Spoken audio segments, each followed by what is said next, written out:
Refuge de montagne. Les rires atteignirent Mary Ting avant même que ses pieds ne touchent la boue gelée de Silver Junction. Elle savait que cela allait arriver. C'était toujours le cas. Mais les entendre résonner parmi la foule rassemblée autour de la diligence lui coupa le souffle comme un coup de poing. Regardez sa taille, murmura quelqu'un, pas assez discrètement. Une épouse par correspondance? Qui serait assez désespéré pour ça? Mara releva le menton. Son éducation amish lui permettait de garder le dos droit, même si la honte lui montait au cou. Puis une voix coupa court aux moqueries, profonde et assurée comme un roc. « Tu es parfaite. » Elle se retourna. Un homme imposant se tenait là, les yeux sombres fixés sur les siens, et toute la ville se tut. Si vous regardez depuis quelque part dans le monde, indiquez votre ville dans les commentaires ci-dessous. Je veux voir jusqu'où l'histoire de Mara voyagera. Et si son parcours vous touche, cliquez sur « J'aime » et restez jusqu'à la fin. Vous ne le regretterez pas. Le vent de novembre transportait l'odeur de la neige et de la fumée de bois à travers la seule rue de Silver Junction. Mara se tenait figée à côté de la diligence, son sac de voyage usé serré contre sa poitrine, essayant de donner un sens à ce qu'elle venait d'entendre. L'homme qui avait pris la parole, Cole Ridley, selon les murmures qui circulaient maintenant dans la foule, était plus grand que tous les autres. Ses épaules étaient si larges qu'elles bloquaient le faible soleil de l'après-midi. Sa barbe était bien taillée, sa veste en dime était rapiécée mais propre, et ses mains pendaient mollement le long de son corps, comme s'il avait oublié quoi en faire maintenant qu'il avait dit ce qu'il avait à dire. « Je suis désolé », parvint à dire Mara, son accent pennsylvanien rendant ses mots difficiles à comprendre. « Nous ne vous avons pas écrit 4 lettres, dit Cole, chaque mot aussi pesant qu'un coup de marteau. Je les ai envoyées à l'adresse que m'a donnée l'entremetteur. Vous êtes Mary Ting, veuve, 28 ans, d'origine amish, mais vous avez quitté l'Église. Vous êtes doué avec les chiffres et la cuisine. » Il fit une pause, le teint rougissant sous sa peau bronzée et burinée. « Vous avez dit que vous cherchiez un nouveau départ, là où personne ne connaîtrait votre passé. » Mara eut la gorge serrée. Elle avait écrit à l'entremetteur 6 semaines auparavant, désespérée, après que la 3e pension de famille de Philadelphie lui eut demandé de partir parce que les autres résidents se plaignaient que sa présence les mettait mal à l'aise pendant les repas. Mais elle avait envoyé des demandes à une 12aine de territoires. Elle avait reçu exactement 2 réponses, toutes 2 provenant d'hommes qui avaient clairement indiqué qu'ils attendaient une femme de ménage, en plus de leurs lettres de plus en plus explicites sur leurs exigences envers une épouse. Elle n'avait répondu à aucune des 2. « Je n'ai accepté aucune proposition, » dit-elle prudemment, consciente que les habitants de la ville se rapprochaient, avides de divertissement. Le conducteur de la diligence avait déjà déchargé sa malle et remontait à son siège, ne voulant manifestement pas être mêlé au drame qui se déroulait. Il devait y avoir une erreur. Pas d'erreur. Cole sortit un papier plié de la poche de sa veste, le manipulant comme s'il s'agissait d'un objet précieux. « Cela date d'il y a 3 semaines. Il est écrit que vous prendriez la diligence du 15 novembre depuis Denver. Il est écrit que vous étiez prête à vous rencontrer. » Il le lui tendit et Mara le prit avec des doigts tremblants. L'écriture était soignée, féminine, et ne correspondait absolument pas à la sienne. Ses yeux parcoururent le bref texte, et son estomac se noua. « Cher Monsieur Ridley, Mademoiselle Kedding accepte votre aimable proposition de mariage et arrivera à Silver Junction le 15 novembre. Elle se réjouit de vous rencontrer et de commencer une nouvelle vie dans le Colorado. Respectueusement, Mademoiselle Moraine. » « Je n'ai pas écrit cela, » murmura Mara. Mais alors même qu'elle prononçait ces mots, elle comprit avec horreur. « Madame Holloway, la propriétaire de la pension de famille à Philadelphie, celle qui avait souri si gentiment en suggérant à Mara qu'elle trouverait peut-être de meilleures opportunités ailleurs. Celle qui avait posé trop de questions sur la correspondance de Mara. Celle qui avait accès à la chambre de Mara, à ses lettres, à son adresse de réexpédition chez le courtier, celle qui voulait tellement que Mara parte qu'elle avait falsifié une acceptation et l'avait expédiée dans l'Ouest comme une cargaison indésirable. Oh non! Les genoux de Mara se dérobèrent sous elle. Je suis désolé, Monsieur Ridley, mais je ne l'ai pas fait. Il y a eu un terrible malentendu. Vous ne voulez pas être ici. » La voix de Cole était devenue neutre, soigneusement vide. Autour d'eux, la foule s'agitait avec satisfaction. C'était mieux qu'ils ne l'avaient espéré. Un spectacle d'une humiliation à la fois. C'est assez clair. Ce n'est pas que je ne veux pas. Mara s'arrêta, car que pouvait-elle dire? Qu'elle ne le connaissait pas, que l'idée d'être désirée par quelqu'un lui semblait si impossible qu'elle n'avait jamais imaginé que quelqu'un puisse réellement la réclamer. Qu'être là, sur la place du village, avec des dizaines de regards qui évaluaient sa taille, sa robe usée, sa pauvreté évidente, lui donnait envie de s'enfoncer dans le sol gelé. « Je n'ai pas d'argent pour le billet de retour, dit-elle à la place, en gardant la voix baisse. Le courtier a pris tout ce que j'avais et je... Elle est déglutie. Je n'ai nulle part où retourner de toute façon. Cole l'étudia longuement. Le silence s'étira, rompu seulement par le piétinement des chevaux et le murmure du vent à travers les montagnes couvertes de pins qui s'élevaient de tous côtés. Mara se força à croiser son regard, brun, remarqua-t-elle, parsemé de reflets dorés et plus triste que tous les yeux qu'elle avait jamais vus. La pension est là-bas. Il désigna un bâtiment de 2 étages avec une enseigne peinte. Madame Chen la tient propre et honnête. Je paierai la chambre et les repas jusqu'à ce que tu saches ce que tu veux faire. Il se baissa, souleva sa malle comme si elle ne pesait rien et se mit en route. La foule s'écarta pour le laisser passer, puis se reforma autour de Mara, si près qu'elle pouvait sentir l'odeur du tabac et de la laine sale. Une femme vêtue d'une robe grise austère la regarda de haut en bas avec un mépris évident. 2 hommes près du saloon rirent derrière leurs mains. Un garçon, âgé d'environ 10 ans, fixait ouvertement son ventre, où sa robe était tendue malgré les coutures qu'elle avait soigneusement décousues. Eh bien, dit quelqu'un, ça n'a pas traîné. Le pauvre bougre avait probablement compris dans quoi il s'était embarqué. Vous imaginez? Cette robe devait nécessiter un rouleau entier de tissu. Mara prit son sac de voyage et s'éloigna. Elle avait entendu pire, elle avait survécu à pire, elle survivrait à cela aussi, d'une manière ou d'une autre, même si elle ne savait pas comment. La pension était au moins chauffée et sentait le pain et le savon. Madame Chen s'avéra être une petite Chinoise soignée, aux cheveux gris acier et aux yeux qui ne manquaient rien. Elle examina Mara d'un regard, hocha la tête et lui montra une petite chambre sous les combles sans faire de commentaires ni porter de jugement. Cole posa soigneusement la malle et sortit de l'argent de sa poche, plus que Mara n'en avait vu depuis des mois. 2 semaines, dit-il à Madame Chen, 3 repas par jour, tout ce dont elle a besoin. Vous n'êtes pas obligé. J'ai, commença Mara. C'est moi qui le fais. Cole ne la regardait toujours pas. Je t'ai amené ici avec un mensonge. C'est à moi de réparer ça. Il toucha le bord de son chapeau. Madame. Puis il disparut. Ses bottes résonnèrent lourdement dans les escaliers et la porte d'entrée se referma avec un bruit sourd qui semblait terriblement définitif. Madame Chen se tenait dans l'embrasure de la porte, les bras croisés. « Vous mangez comme un oiseau ou comme une personne normale? Quoi? Les gens disent des choses stupides sur les femmes de votre taille. J'ai besoin de savoir quelle quantité de nourriture préparer. » Le ton de Madame Chen était neutre, presque ennuyé. Je ne gaspille pas les provisions et je ne laisse pas mes invités avoir faim. Alors, qu'en est-il? Mara sentit quelque chose se briser dans sa poitrine. Quelque chose qui était resté très longtemps à l'étroit. Normal, murmura-t-elle. Je mange comme une personne normale. Bien. Le dîner est à 18 heures. Ne soyez pas en retard. Madame Chen commença à partir, puis s'arrêta.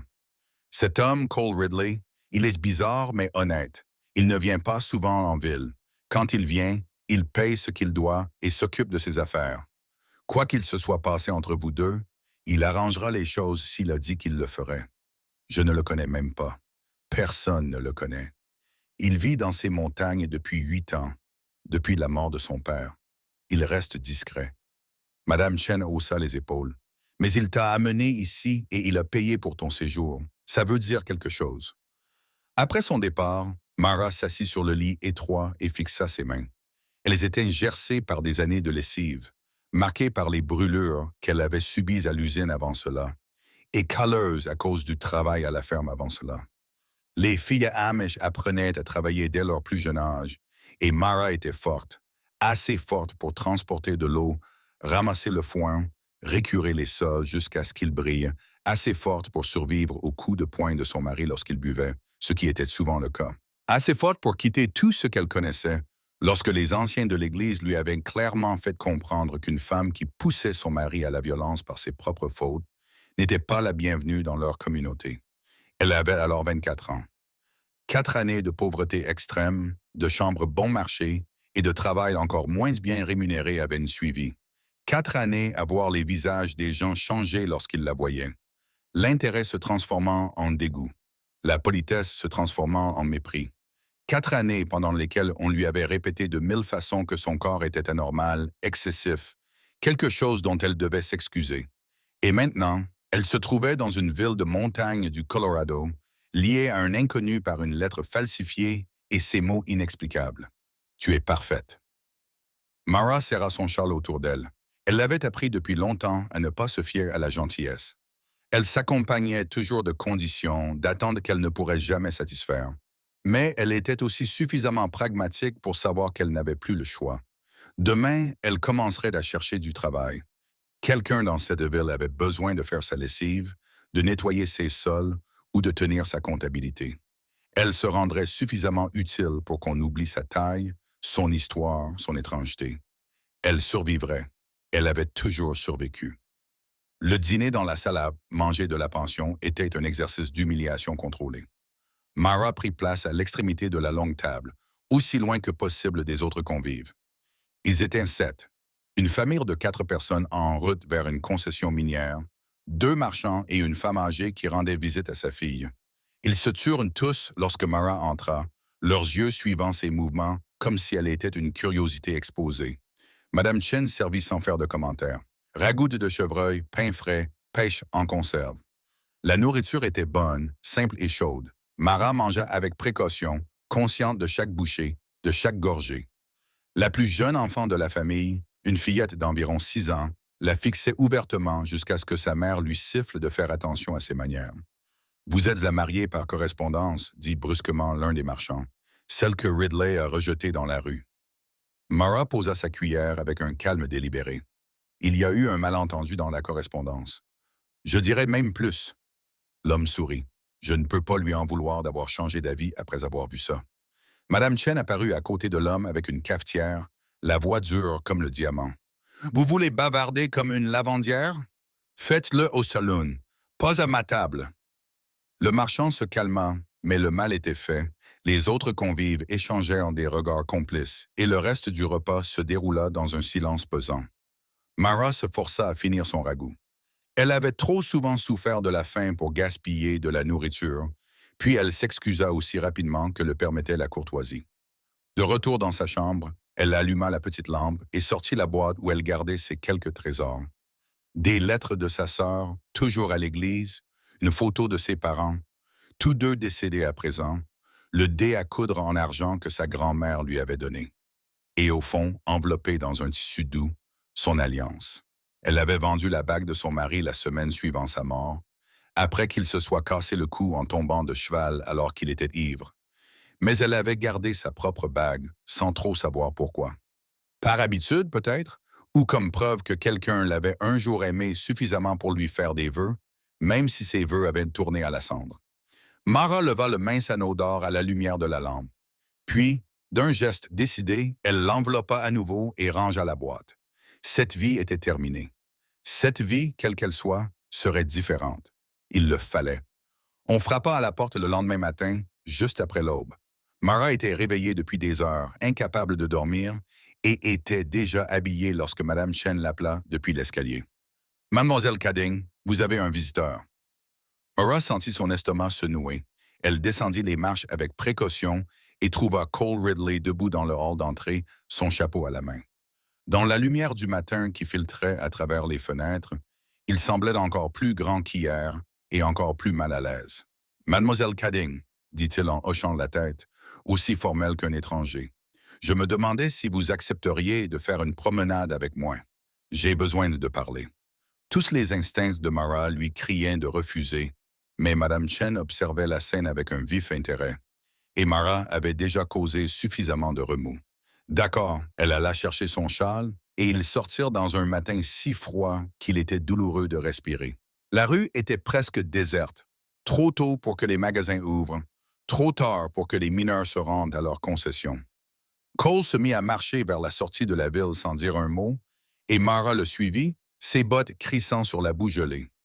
J'ai réfléchi, dit finalement Cole lorsqu'ils arrivèrent à un endroit où les bâtiments laissaient place à une forêt de pins et à la montagne. À propos de la situation. Monsieur Ridley, je vous l'ai déjà dit, laissez-moi finir. Il s'arrêta et se tourna vers elle. De près, elle pouvait voir les fines rides au coin de ses yeux, les mèches argentées qui commençaient à apparaître dans ses cheveux bruns, la façon dont ses épaules se courbaient vers l'intérieur comme s'il essayait de se faire plus petit. Je sais que vous n'avez pas écrit cette lettre. Je sais que vous ne voulez pas être ici, mais vous êtes ici et vous n'avez pas d'argent et nulle part où aller. Et c'est en partie ma faute. Ce n'est pas ta faute si quelqu'un a falsifié ces lettres. C'est parce que j'ai écrit ces premières lettres. Parce que je t'ai mise dans une position où quelqu'un pouvait les utiliser contre toi. Cole serra les mâchoires. Ma cabane est à 2 heures de marche en haut de la montagne. Elle est petite, mais solide. Elle est bien équipée. Elle dispose d'une glacière pour conserver les aliments au frais et de beaucoup de bois de chauffage. Je ne cherche plus de femme. Je vois bien que ce n'est pas ce que tu veux. Mais je vous offre un endroit où vous pourrez rester en sécurité et au chaud jusqu'à ce que vous sachiez quoi faire ensuite. Mara le fixa du regard. Pourquoi? Parce que c'est juste. Vous ne me connaissez même pas. Je sais que vous avez été blessé par quelqu'un en qui vous aviez confiance. Je sais que vous voyagez seul avec pour seul bagage un sac en toile et une malle. Je sais que vous avez peur, mais que vous essayez de ne pas le montrer. La voix de Cole était calme, presque douce, et je sais ce que c'est que d'être regardé. Comme si tu étais quelque chose qui ne va pas et qui doit être réparé. Les mots frappèrent Mara comme des pierres, chacun touchant une blessure qu'elle avait essayé de cacher. Elle serra ses bras autour d'elle, soudainement frissonnante, d'une manière qui n'avait rien à voir avec l'air de la montagne. « Je n'ai pas besoin de charité, » parvint-elle à dire. « Je ne t'offre pas de charité. Je t'offre un endroit où vivre, un toit, un lit, des repas, le temps que tu trouves une solution. Tu veux partir dès que la neige aura fondu? Je t'accompagnerai moi-même à la gare de Leadville. Je paierai ton billet pour la destination de ton choix. » Il hésita. Mais l'hiver approche à grands pas, et Silver Junction n'est pas tendre avec ceux qu'il considère comme faibles.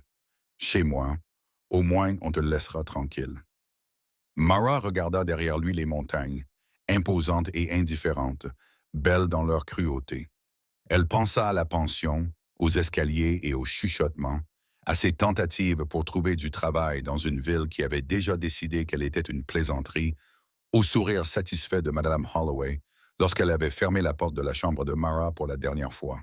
« Que diraient des gens? » demanda-t-elle. « Je me fiche de ce que les gens disent. Moi, je m'en soucie. J'ai passé 4 ans à essayer de fuir les ragots, mais ils me suivent comme une ombre. Si je monte seul dans ta cabane, célibataire, ils vont jaser. » Cole haussa les épaules. « Ils parlent de moi de toute façon, de toi, de tous ceux qui ne correspondent pas à leur idée de la bienséance. Au moins là-bas, tu n'auras pas à les entendre. » C'était la plus longue phrase qu'elle ait jamais entendue prononcer, et quelque chose dans son ton, résigné mais pas amer, fatigué mais pas vaincu, la poussa à le croire. Il se moquait vraiment de ce que pensait la ville. Il avait déjà décidé qu'il était au-dessus de leur jugement, hors de leur portée. Mar avait passé tellement de temps à essayer de s'intégrer, d'être acceptable, de se faire suffisamment petite pour que les gens tolèrent sa présence. Et si elle arrêtait tout simplement? « Je t'aiderai dans les tâches ménagères », s'entendit-elle dire. « La cuisine, le ménage, tout ce dont tu as besoin, je ne serai pas un fardeau. Je n'ai pas dit que tu le serais. Et si ça ne marche pas, si tu changes d'avis, je ne le serai pas.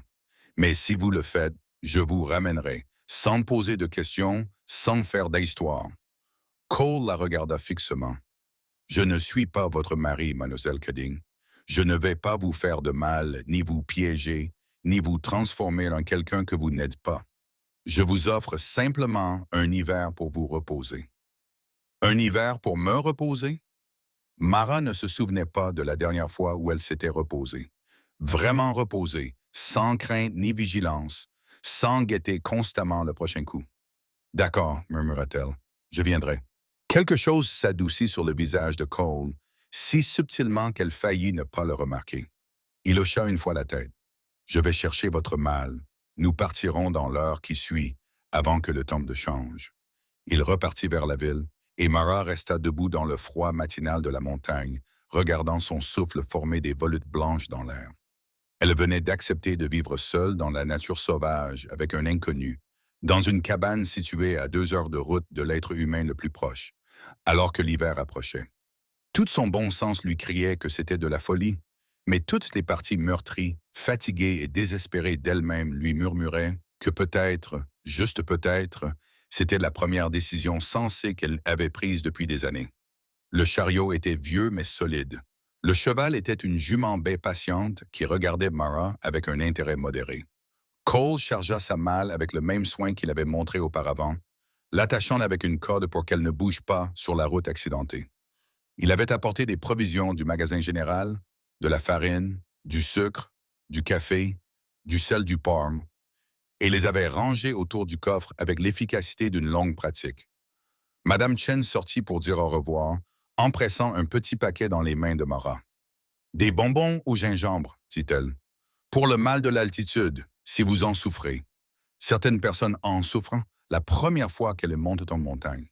Merci. Mara serra le paquet dans sa main, bouleversée par cette gentillesse inattendue. Si vous avez besoin de quoi que ce soit, redescendez.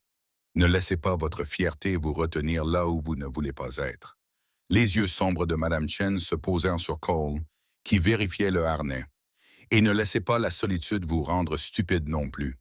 Il y a une différence entre un homme qui est calme et un homme qui est dangereux.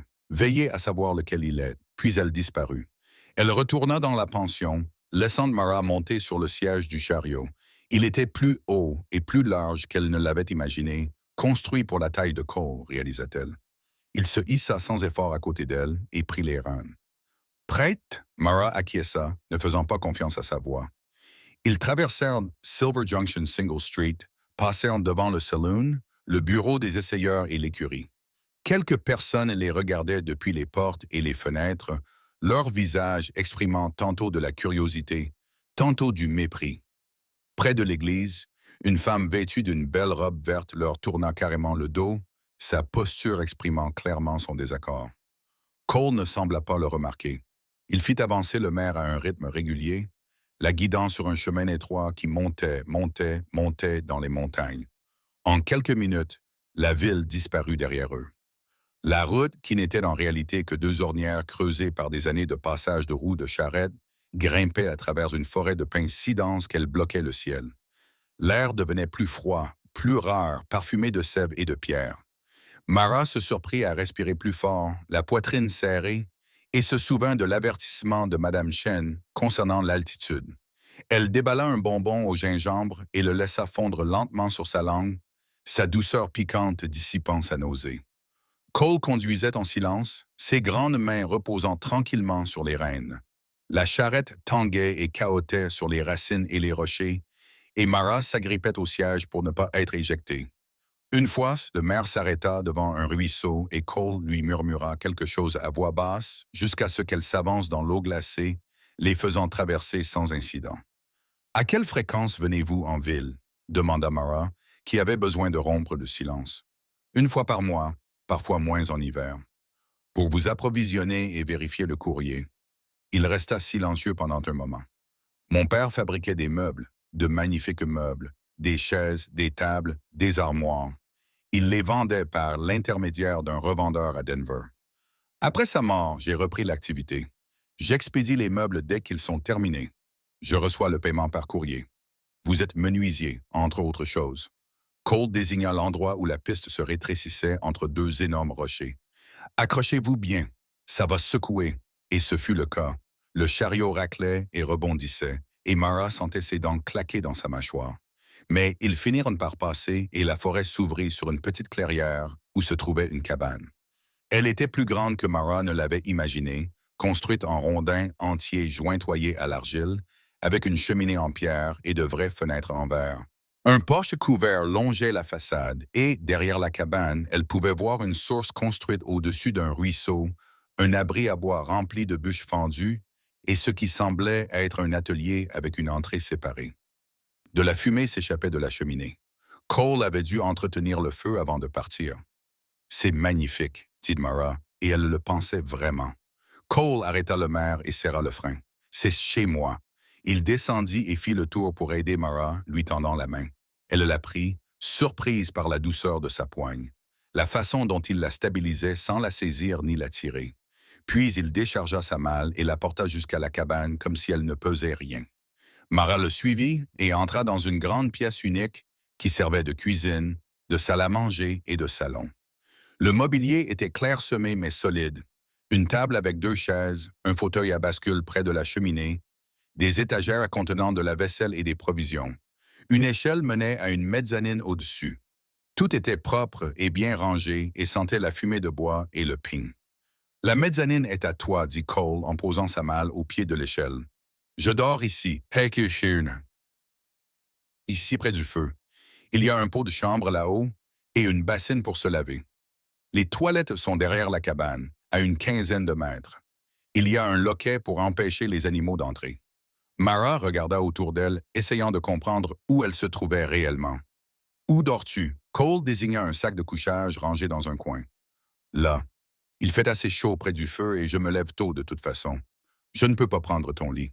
Ce n'est pas de la question. Je n'ai pas de lit, juste un sac de couchage. Il se dirigea vers la cheminée et remua les braises, ajoutant du petit bois et une petite bûche. Les flammes se levèrent, repoussant le froid. Je vais ranger les provisions et m'occuper du cheval. Installe-toi comme tu veux. Puis il partit, laissant Mara seule dans cette étrange cabane. Elle resta immobile pendant un long moment, écoutant le crépitement du feu, le bruit lointain du charbon qui bougeait à l'extérieur. Puis elle gravit lentement l'échelle menant au grenier. C'était un petit espace sous les combles, avec un lit étroit recouvert d'une couette délavée, une caisse servant de table de chevet et un crochet pour suspendre les vêtements. Une seule fenêtre donnait sur la clairière et les montagnes au-delà. Le toit était si proche au-dessus de sa tête que Mara pouvait le toucher sans tendre le bras. Elle s'assit sur le lit. La couette était vieille mais propre, rapiécée à certains endroits, cousue avec soin. Le matelas était fait de feuilles de maïs qui craquaient lorsqu'elle bougeait, mais il était suffisamment épais pour être confortable. Par la fenêtre, elle regarda Cole détacher le maire et la conduire vers un petit enclos derrière l'atelier. Il se déplaçait avec une assurance tranquille, sa taille prenant soudain tout son sens dans cet endroit sauvage. Il n'était pas trop grand ici. Il était exactement comme il fallait, assez fort pour le travail, assez solide pour résister au froid et à l'isolement. Mara retira ses bottes et s'allongea sur le lit, fixant les poutres rugueuses au-dessus de sa tête. Elle se trouvait à 2 heures de la ville la plus proche, seule avec un homme qu'elle ne connaissait pas, dans un endroit si isolé que même en criant, elle n'obtiendrait aucune aide. Tous les instincts de survie qu'elle avait affinés au cours de 4 années brutales lui disaient que c'était dangereux. Mais pour la première fois depuis très longtemps, elle ne ressentait aucune peur. Elle avait l'impression d'avoir enfin cessé de fuir. Mara se réveilla avec l'odeur du café et du lard salé en train de frire, momentanément désorientée par la lumière oblique du matin qui filtrait à travers une fenêtre inconnue. Puis ses souvenirs revinrent. La cabane, la montagne, Cole Ridley qui bougeait silencieusement en dessous. Elle s'habilla rapidement dans l'air froid, son souffle formant de la buée blanche, et descendit l'échelle pour trouver Cole devant la cuisinière, lui tournant le dos pendant qu'il travaillait. « Bonjour, dit-il sans se retourner. Le café est prêt. Le petit déjeuner sera prêt dans 1 minute. Je peux cuisiner, dit Mara, se sentant mal à l'aise et inutile au milieu de son espace. Ce n'est pas nécessaire. Je sais, mais tu viens d'arriver. Il jeta un coup d'œil par-dessus son épaule. Assieds-toi et mange, puis nous verrons comment les choses fonctionnent. La table était déjà dressée avec 2 assiettes en étain, 2 tasses, des fourchettes et des couteaux disposés avec une précision militaire. Mara s'assit sur la chaise qui faisait face à la porte. La chaise d'invité, réalisa-t-elle, celle dont le dossier n'était pas usé par des années d'utilisation. Cole apporta la nourriture. Du porc salé frit croustillant, des galettes de maïs et du café si fort qu'il aurait pu décaper de la peinture. « Pas d'œufs ?» demanda Mara, puis se sentit idiote. Bien sûr qu'il n'y avait pas d'œufs. Ils étaient en montagne. Les poulets ne supportent pas bien l'hiver ici. Les faucons les attrapent ou le froid les tue. Cole s'assit en face d'elle, sa chaise grinçant sous son poids. Mais j'ai des pommes séchées et il y a de la confiture dans la cave. De la confiture de framboise de l'été dernier. Ils mangèrent en silence. La nourriture était simple, mais bonne, préparée avec l'efficacité d'un homme qui se nourrissait seul depuis des années. Mara se surprit à regarder les mains de Cole, marquées de cicatrices et de callosités, les jointures épaissies par le travail, mais fermes lorsqu'elle coupait la viande et soulevait la tasse. Des mains de travailleurs, des mains honnêtes. Je dois aller vérifier mes pièges aujourd'hui, dit Cole lorsqu'ils eurent terminé. Près de la crête. Ça me prendra presque toute la journée. Tu seras seul ici. Mara sentit son estomac se nouer. D'accord. Il y a un fusil chargé au-dessus de la porte. Tu sais t'en servir? Mon père m'a appris. Mais ça fait des années. Tu n'en auras probablement pas besoin. Ici, les animaux ont plus peur de toi que tu n'as peur d'eux, mais il est là si tu en as besoin. Cole se leva et commença à débarrasser la table. Je vais te montrer où se trouvent les choses avant de partir. Il lui fit visiter la cabane avec le même soin qu'il avait apporté à tout le reste. La glacière où le lait et le beurre restaient frais même en été. La cave creusée à flanc de colline, remplie de pommes de terre, de carottes, de navets et de bocaux de conserve. Le bûcher avec ses bûches coupées en morceaux de différentes sols, du petit bois, du bois pour le poêle, des bûches pour la cheminée. L'atelier, qui sentait la chure et l'huile de lin, ou des meubles à moitié terminés, était à différents stades d'achèvement. C'est incroyable, dit Mara en passant sa main sur le dossier d'une chaise sculptée d'un motif complexe de feuilles et de vignes. C'est toi qui as fait ça? C'est mon père qui l'a dessiné. Je ne fais que terminer ce qu'il a commencé. La voix de Cole s'était adoucie. Il est mort avant d'avoir pu terminer l'ensemble. 4 chaises pour un avocat de Denver. Je travaille sur la dernière depuis 3 ans maintenant. 3 ans, je n'arrive pas à la faire correctement. Les proportions, l'équilibre. Il avait l'œil pour ces choses-là, pas moi. Cole toucha la chaise avec une sorte de révérence. Mais j'y arriverai un jour, je lui dois bien ça.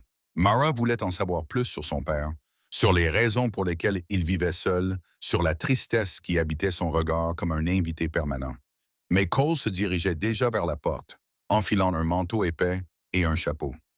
Je serai de retour avant la tombée de la nuit, dit-il. Éteignez le feu s'il devient trop chaud. Ne vous éloignez pas. Il est facile de se perdre dans ces bois si on ne les connaît pas. Puis il disparut, ses pas s'éloignant dans la forêt, et Mara se retrouva seule. Le silence était immense. Pas le silence d'une pièce vide, mais le silence vivant de la nature sauvage, le vent dans les pins, le cri lointain d'un faucon, l'eau ruisselante sur les pierres du ruisseau. Mara se tenait sous le porche et se laissait envahir par ce silence. Cette absence de bruit humain, de jugement et de regard indiscret. Pour la première fois en 4 ans, personne ne la regardait. Elle rentra à l'intérieur et inspecta la cabane d'un œil pratique. Il fallait balayer le sol, il fallait faire la vaisselle, il fallait aérer le grenier. Cole avait dit qu'elle n'avait pas besoin de gagner sa vie, mais Mara n'avait jamais pu rester inactive. Le travail était une prière. C'est ce qu'enseignaient les Amish, et même si elle ne croyait plus en leur Dieu, elle croyait toujours en la sainteté du travail utile. Elle trouva un balai derrière la porte et se mit au travail. À midi, la cabane brillait. Mara avait balayé et frotté le sol, lavé les fenêtres jusqu'à ce qu'elles brillent, rangé les étagères de la cuisine et battu la poussière des tapis en chiffon. Elle avait aéré la literie du grenier, essuyé la table et les chaises et rempli la boîte à bois près du feu. Elle avait mal au dos et les mains à vif, mais la brûlure familière de l'épuisement lui faisait du bien. Elle se sentait propre, comme si elle avait mérité l'espace qu'elle occupait. Elle se prépara du pain et du beurre pour le déjeuner, puis explora la cave à légumes plus attentivement. Quelqu'un, le père de Cole, supposa-t-elle, avait construit des étagères solides le long des murs, et celles-ci étaient remplies d'une abondance impressionnante. Des bocaux de tomates, de haricots et de pêches en conserve, la confiture de framboises dont Cole avait parlé, des sacs de semoule de maïs, de farine et de haricots secs, une meule de fromage à pâte dure, enveloppée dans un tissu, de la viande fumée suspendue à des crochets au plafond, de quoi passer l'hiver, même s'ils étaient bloqués par la neige pendant des mois. Cette pensée aurait dû la terrifier. Au contraire, elle enveloppa Mara comme une couverture, chaude et étonnamment réconfortante. Elle avait passé tellement de temps à lutter pour survivre, sans jamais savoir d'où viendrait son prochain repas, que l'abondance qui régnait ici lui semblait presque décadente. Elle remonta et découvrit le soleil de l'après-midi qui filtrait à travers les fenêtres. La cabane était chaude, le feu crépitait doucement. Mara rapprocha le fauteuil à bascule de la cheminée et s'y enfonça, son corps libérant enfin une partie de la tension qu'il avait accumulée. Le fauteuil se balançait avec un léger grincement rythmique. Dehors, un écureuil jacassait avec irritation. Le feu crépitait et s'apaisait. Mara ferma les yeux et, pour la première fois depuis très longtemps, se reposa simplement. Elle se réveilla au bruit de la porte qui s'ouvrait. Le crépuscule baignait la cabane d'une lumière violette et douce, et Cole se tenait dans l'embrasure de la porte, trois lapins suspendus à sa ceinture, le givre scintillant dans sa barbe. « Ça va ?» demanda-t-il en voyant sa position près du feu. « Oui, désolé. J'ai dû m'assoupir. »« Tant mieux. Tu en avais besoin. » Il suspendit les lapins à un crochet près de la porte et ôta son manteau. « Tu n'avais pas besoin de nettoyer. J'en avais envie. Je ne supporte pas de rester les mains inoccupées. » Cole acquiesça comme si cela lui semblait tout à fait logique. « Je vais te les préparer dehors. Tu veux apprendre? Ça pourrait t'être utile si tu restes ici pendant l'hiver. » Mara se leva en lissant sa jupe. D'accord, ils travaillèrent sous le porche, profitant des dernières lueurs du jour. Le couteau de Cole était rapide et précis lorsqu'il lui montra comment dépouiller et vider les lapins sans gaspiller de viande ni abîmer la peau. Ses instructions étaient claires et patientes, et il ne broncha pas lorsque la première tentative de Mara se solda par plus de dégâts que de viande. « Tu t'amélioreras, dit-il simplement. Tout demande de la pratique. » Ils cuisinèrent les lapins pour le dîner, avec des oignons sauvages et des herbes séchées, et l'odeur emplit la cabane d'une odeur riche et savoureuse. Mara prépara du pain de maïs dans le four hollandais, et ils mangèrent jusqu'à ce que les assiettes soient vides, la conversation clairsemée, mais pas inconfortable. « Demain, je dois couper du bois, dit Cole en s'éloignant de la table. L'hiver approche à grands pas. Je le sens dans mes os. Je dois couper et empiler au moins 2 cordes supplémentaires avant la première grosse neige. Je peux t'aider. » Il la regarda, un sourcil levé. « Tu as déjà coupé du bois? »« Non, mais je suis forte et j'apprends vite. »« Très bien alors. » Quelque chose qui ressemblait à un sourire passa sur le visage de Cole. « Nous commencerons après le petit déjeuner. » Cette nuit-là, allongée dans le lit mezzanine, la couette remontée jusqu'au menton, Mara écouta les bruits de Cole qui alimentaient le feu, s'installait dans son sac de couchage et respirait régulièrement, s'endormant peu à peu. La cabane craquait autour d'eux, le bois s'adaptant au froid. Au loin, un loup hurla, solitaire et sauvage. Mara aurait dû avoir peur. Au contraire, elle se sentait plus en sécurité qu'elle ne l'avait été depuis des années. Les jours se succédèrent ensuite selon un rythme simple et régulier, comme les battements d'un cœur. Ils se réveillaient à l'aube, prenaient leur petit déjeuner ensemble, puis se mettaient au travail. Cole apprit à Mara à fendre du bois, ses grandes mains guidant les siennes sur le manche de la hache jusqu'à ce qu'elle trouve le rythme, le mouvement, la connexion, le craquement satisfaisant du bois qui cède. Les premiers jours, ses bras protestaient, ses épaules brûlaient, mais elle serrait les dents et continuait à frapper jusqu'à ce que Cole lui retire finalement la hache des mains. « Ça suffit pour aujourd'hui, » disait-il, sans jamais porter de jugement, mais en faisant simplement une constatation. Ils travaillaient côte à côte, parlant peu, le silence entre eux devenant confortable. Cole accomplissait ses tâches avec une efficacité tranquille, nourrissant le maire, vérifiant ses pièges, réparant ce qui devait l'être. Mara cuisinait et nettoyait, conservait la viande chassée par Cole, organisait les réserves pour l'hiver.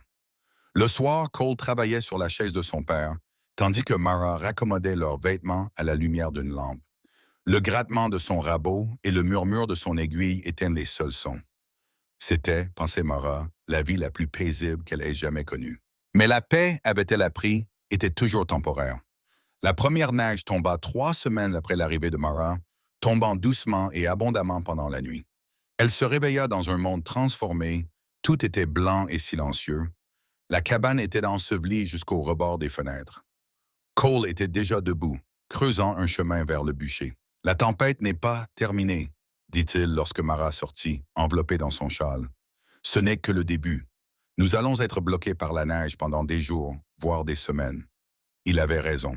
La neige tomba pendant 3 jours d'affilée, jusqu'à ce que la cabane ne soit plus qu'une île dans une mer blanche. Ils travaillèrent ensemble pour dégager les chemins, s'assurer que le maire avait de quoi manger et boire, et empiler du bois près de la porte pour ne pas avoir à le chercher. Le travail était dur et le froid était brutal. Mais Mara se surprit à y prendre plaisir. La brûlure dans ses muscles, le vent qui lui piquait les joues, la simple satisfaction de résoudre des problèmes grâce à un travail physique. Le 4e matin, la neige cessa de tomber et le soleil apparut, transformant le monde en un décor de conte de fées. Mara se tenait sous le porche et regardait les montagnes, blanches et scintillantes, sous un ciel si bleu qu'il en était douloureux à regarder. C'est beau, n'est-ce pas? La voix de Cole retentit derrière elle. Je n'ai jamais rien vu de tel. C'est toujours le cas lors de la première grosse neige. Il vint se placer à côté d'elle, assez près pour qu'elle puisse sentir la chaleur qui se dégageait de son corps. Cela signifie que l'hiver est vraiment là maintenant. Impossible de redescendre de la montagne avant le printemps. Mara assimila cette information. Elle était désormais vraiment piégée ici, pour le meilleur ou pour le pire. Cette pensée aurait dû l'effrayer. Au contraire, elle se sentit libérée. « Cole, dit-elle prudemment, pourquoi as-tu écrit à l'agence matrimoniale? » Il resta silencieux si longtemps qu'elle crut qu'il ne répondrait pas, parce que je me sentais seul et que je pensais que quelqu'un d'autre se sentait peut-être seul aussi, et que nous pourrions être seuls ensemble, ce qui rendrait les choses plus faciles. Et maintenant, je pense que j'ai été idiot de croire que quelqu'un voudrait cette vie. Il désigna la nature sauvage et blanche. La plupart des gens voient l'isolement. Je vois la paix, mais la paix ne vous réchauffe pas la nuit, et elle ne vous donne personne à qui parler quand le silence devient trop pesant. Mara comprenait cela mieux qu'il ne le pensait. « Je suis contente d'être ici, dit-elle doucement, même si ce n'était pas ce que nous avions prévu. Je suis contente. » Cole la regarda, puis la regarda vraiment, ses yeux bruns sérieux. Moi aussi. Quelque chose changea entre eux à cet instant, aussi subtil qu'une chute de neige, mais tout aussi transformateur. Ils rentrèrent à l'intérieur, Mara prépara du café tandis que Cole rajoutait du bois dans le feu et la cabane sembla plus chaude qu'auparavant, bien que la température n'ait pas changé. Les semaines qui suivirent se confondirent. La neige tomba, fondit, puis tomba à nouveau. Cole chassait et posait des pièges tandis que Mara s'occupait de la cabane, et peu à peu, ils apprirent à connaître leurs rythmes respectifs. Cole aimait son café fort et son pain avec du beurre et de la confiture. Mara fredonnait pendant qu'elle travaillait, de vieilles chansons émèches qu'elle croyait avoir oubliées. Cole était plus silencieux le matin, ne se réveillant complètement qu'après sa 2e tasse de café. Mara rêvait parfois et criait dans son sommeil, mais Cole n'en parlait jamais, même si elle savait qu'il devait l'entendre. Un soir, alors qu'il travaillait sur la chaise de son père, Cole dit soudain, « Tu ne manges pas assez. » La main de Mara s'immobilisa sur la chemise qu'elle raccommodait. « Quoi? Au repas, tu prends de petites portions, tu laisses de la nourriture dans ton assiette, même quand je sais que tu as encore faim. » Il ne leva pas les yeux de son travail. « Pourquoi? » La gorge de Mara se serra. Les gens disaient que je mangeais trop, que j'étais gourmande, que ma taille était de la preuve que je ne pouvais pas me contrôler. Le rabot s'arrêta de bouger. Cole le posa délicatement et se tourna vers elle. « C'est la chose la plus stupide que j'ai jamais entendue. Colt, non. Écoute. » Sa voix était calme mais intense. « Tu travailles dur. Tu te lèves avant l'aube et tu ne t'arrêtes pas avant de la tombée de la nuit. Tu es forte et compétente et tu as besoin d'énergie pour tout cela. Cette idée que tu devrais te priver de nourriture pour que les autres se sentent à l'aise, c'est cruel et c'est faux. » Mara sentit les larmes lui monter aux yeux. « Tu ne sais pas ce que c'est. Les regards que les gens te lancent, les commentaires, la façon dont ils parlent de toi comme si tu ne pouvais pas les entendre, comme si ton corps était un bien public. Ils ont le droit de juger. Tu as raison. Je ne sais pas que c'est. » Cole se leva et se dirigea vers la cuisine, revenant avec le pain de maïs que Mara avait préparé ce matin-là. Il en cassa un gros morceau et le lui tendit. « Mais je sais ce que c'est que d'être regardé comme si tu étais anormal. Que les gens changent de trottoir pour t'éviter parce que tu es trop gros, trop différent, trop présent. Mon père disait que j'étais fait pour cette montagne. Trop grand pour le monde normal, mais parfait pour le travail à accomplir. Peut-être que tu es pareil. » Mara prit le pain de maïs avec des mains tremblantes. « J'ai peur, murmura-t-elle. J'ai peur que si j'arrête de surveiller chaque bouchée, d'arrête de tout contrôler, je deviendrai ce qu'ils disent tous que je suis. Quoi? Une personne dont le corps a besoin de nourriture? Ce n'est pas honteux, Mara. C'est être humain. Cole se rassit et reprit son couteau. Mange le pain de maïs. Tout. Et demain, au petit déjeuner, prends ce que tu veux vraiment, pas ce que tu penses avoir le droit de manger. Elle mangea le pain de maïs et il avait le goût de la liberté. Le lendemain matin, Mara prit 3 galettes de maïs au lieu d'une et Cole sourit. Mais leur paix ne pouvait durer éternellement et elle vola en éclats par une froide matinée de décembre, lorsque Cole revint de vérifier ses pièges avec une lettre à la main et la mort dans les yeux. « Qu'y a-t-il » demanda Mara en voyant son visage. Il lui tendit la lettre sans dire un mot. Elle avait l'air officiel, tamponnée et scellée, adressée à Madame Mara Keating, aux bons soins de Cole Ridley, Silver Junction, territoire du Colorado. Les mains de Mara tremblaient lorsqu'elle l'ouvrit. Au début, les mots flottaient devant ses yeux. Le langage juridique était dense et menaçant. Puis, ils se sont précisés et son sang s'est glacé. Avis de dette impayée et demande de paiement. Madame Marraine est informée par la présente que son défunt mari, Thomas Keating, est décédé en laissant une dette de 847,32 $ à la Morrison & Sons Mining Equipment Company. En tant que veuve et héritière légale, la responsabilité de cette dette vous incombe désormais. Le paiement intégral est exigé dans les 30 jours suivant la réception de cet avis.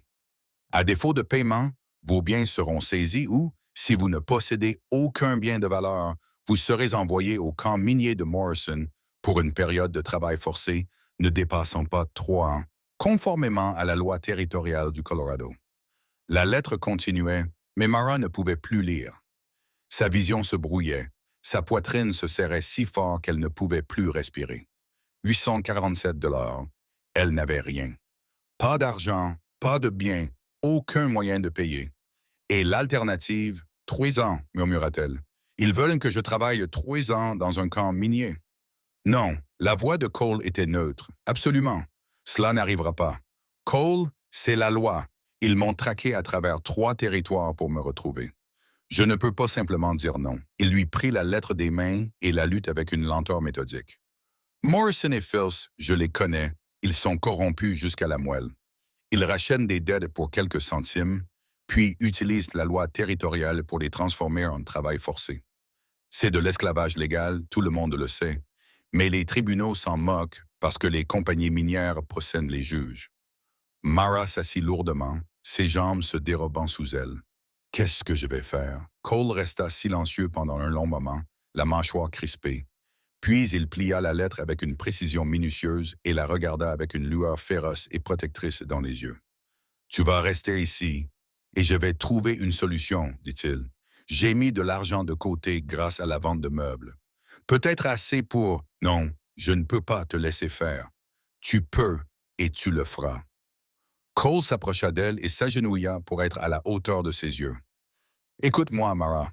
Tu n'iras dans aucun camp minier. Tu ne vas pas travailler comme une bête pour rembourser les dettes de jeu d'un homme mort. Je me fiche de ce que dit la loi. Je me fiche de ce que je dois faire. Tu es en sécurité ici et tu vas rester en sécurité. » Des larmes coulaient sur les joues de Mara. « Pourquoi? Pourquoi tu t'en soucies autant? »« Parce que tu comptes, » répondit simplement Cole. « Parce que tu es bonne et gentille et que tu mérites mieux que ce que ce monde t'a donné. Et parce que tu es devenu mon ami. Et je protège mes amis. » Mara voulait le croire, mais elle avait vu ce que la loi pouvait faire à des gens comme elle. Des gens sans argent ni pouvoir, des gens que le monde considérait comme jetables. La lettre lui donnait 30 jours. 30 jours avant que tout ce qu'elle avait commencé à construire ici ne lui soit arraché. « Et s'il n'y a pas d'issue ?» demanda-t-elle.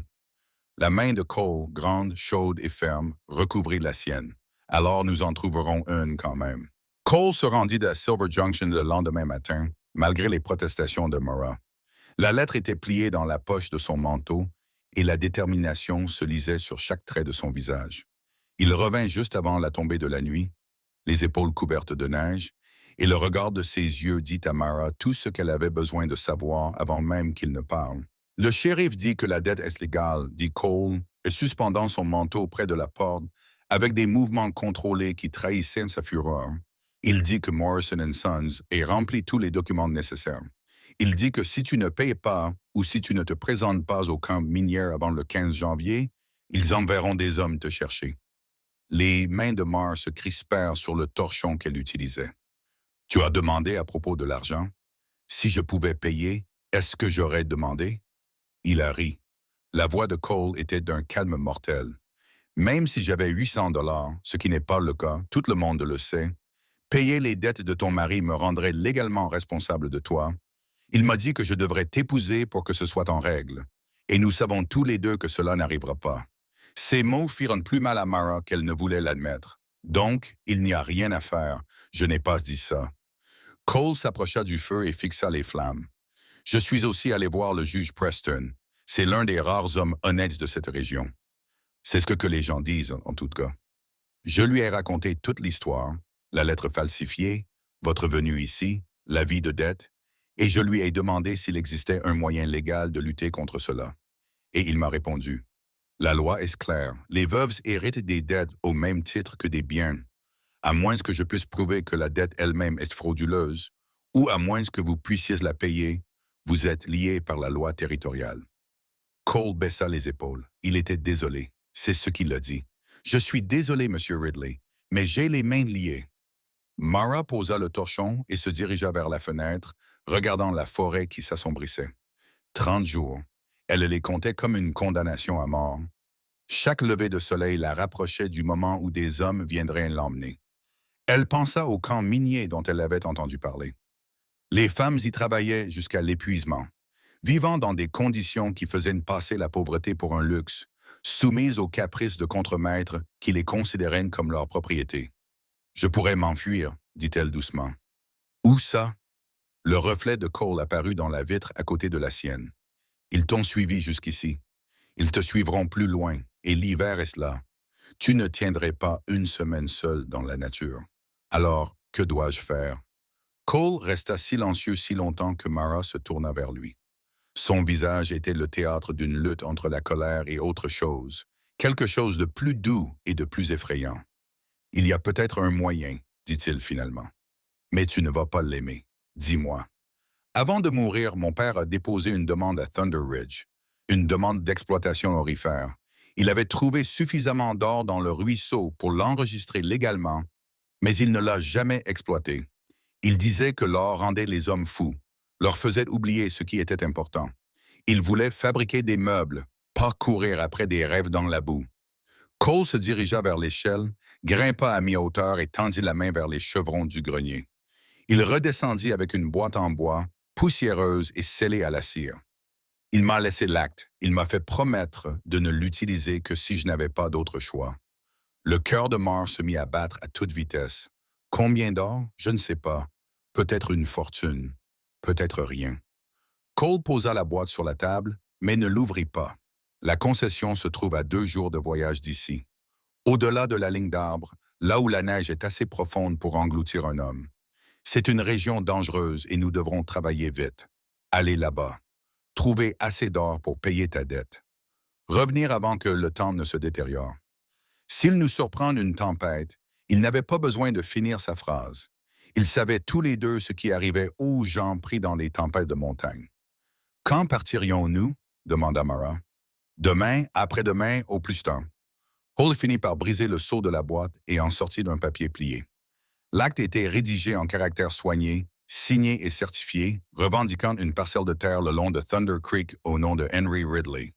Nous devrions voyager léger, avec de la nourriture, des outils et des sacs de couchage. Laisser le maire ici avec suffisamment de provisions pour tenir le coup. Voyager à pied. 2 jours pour y aller. Le temps de travailler la concession.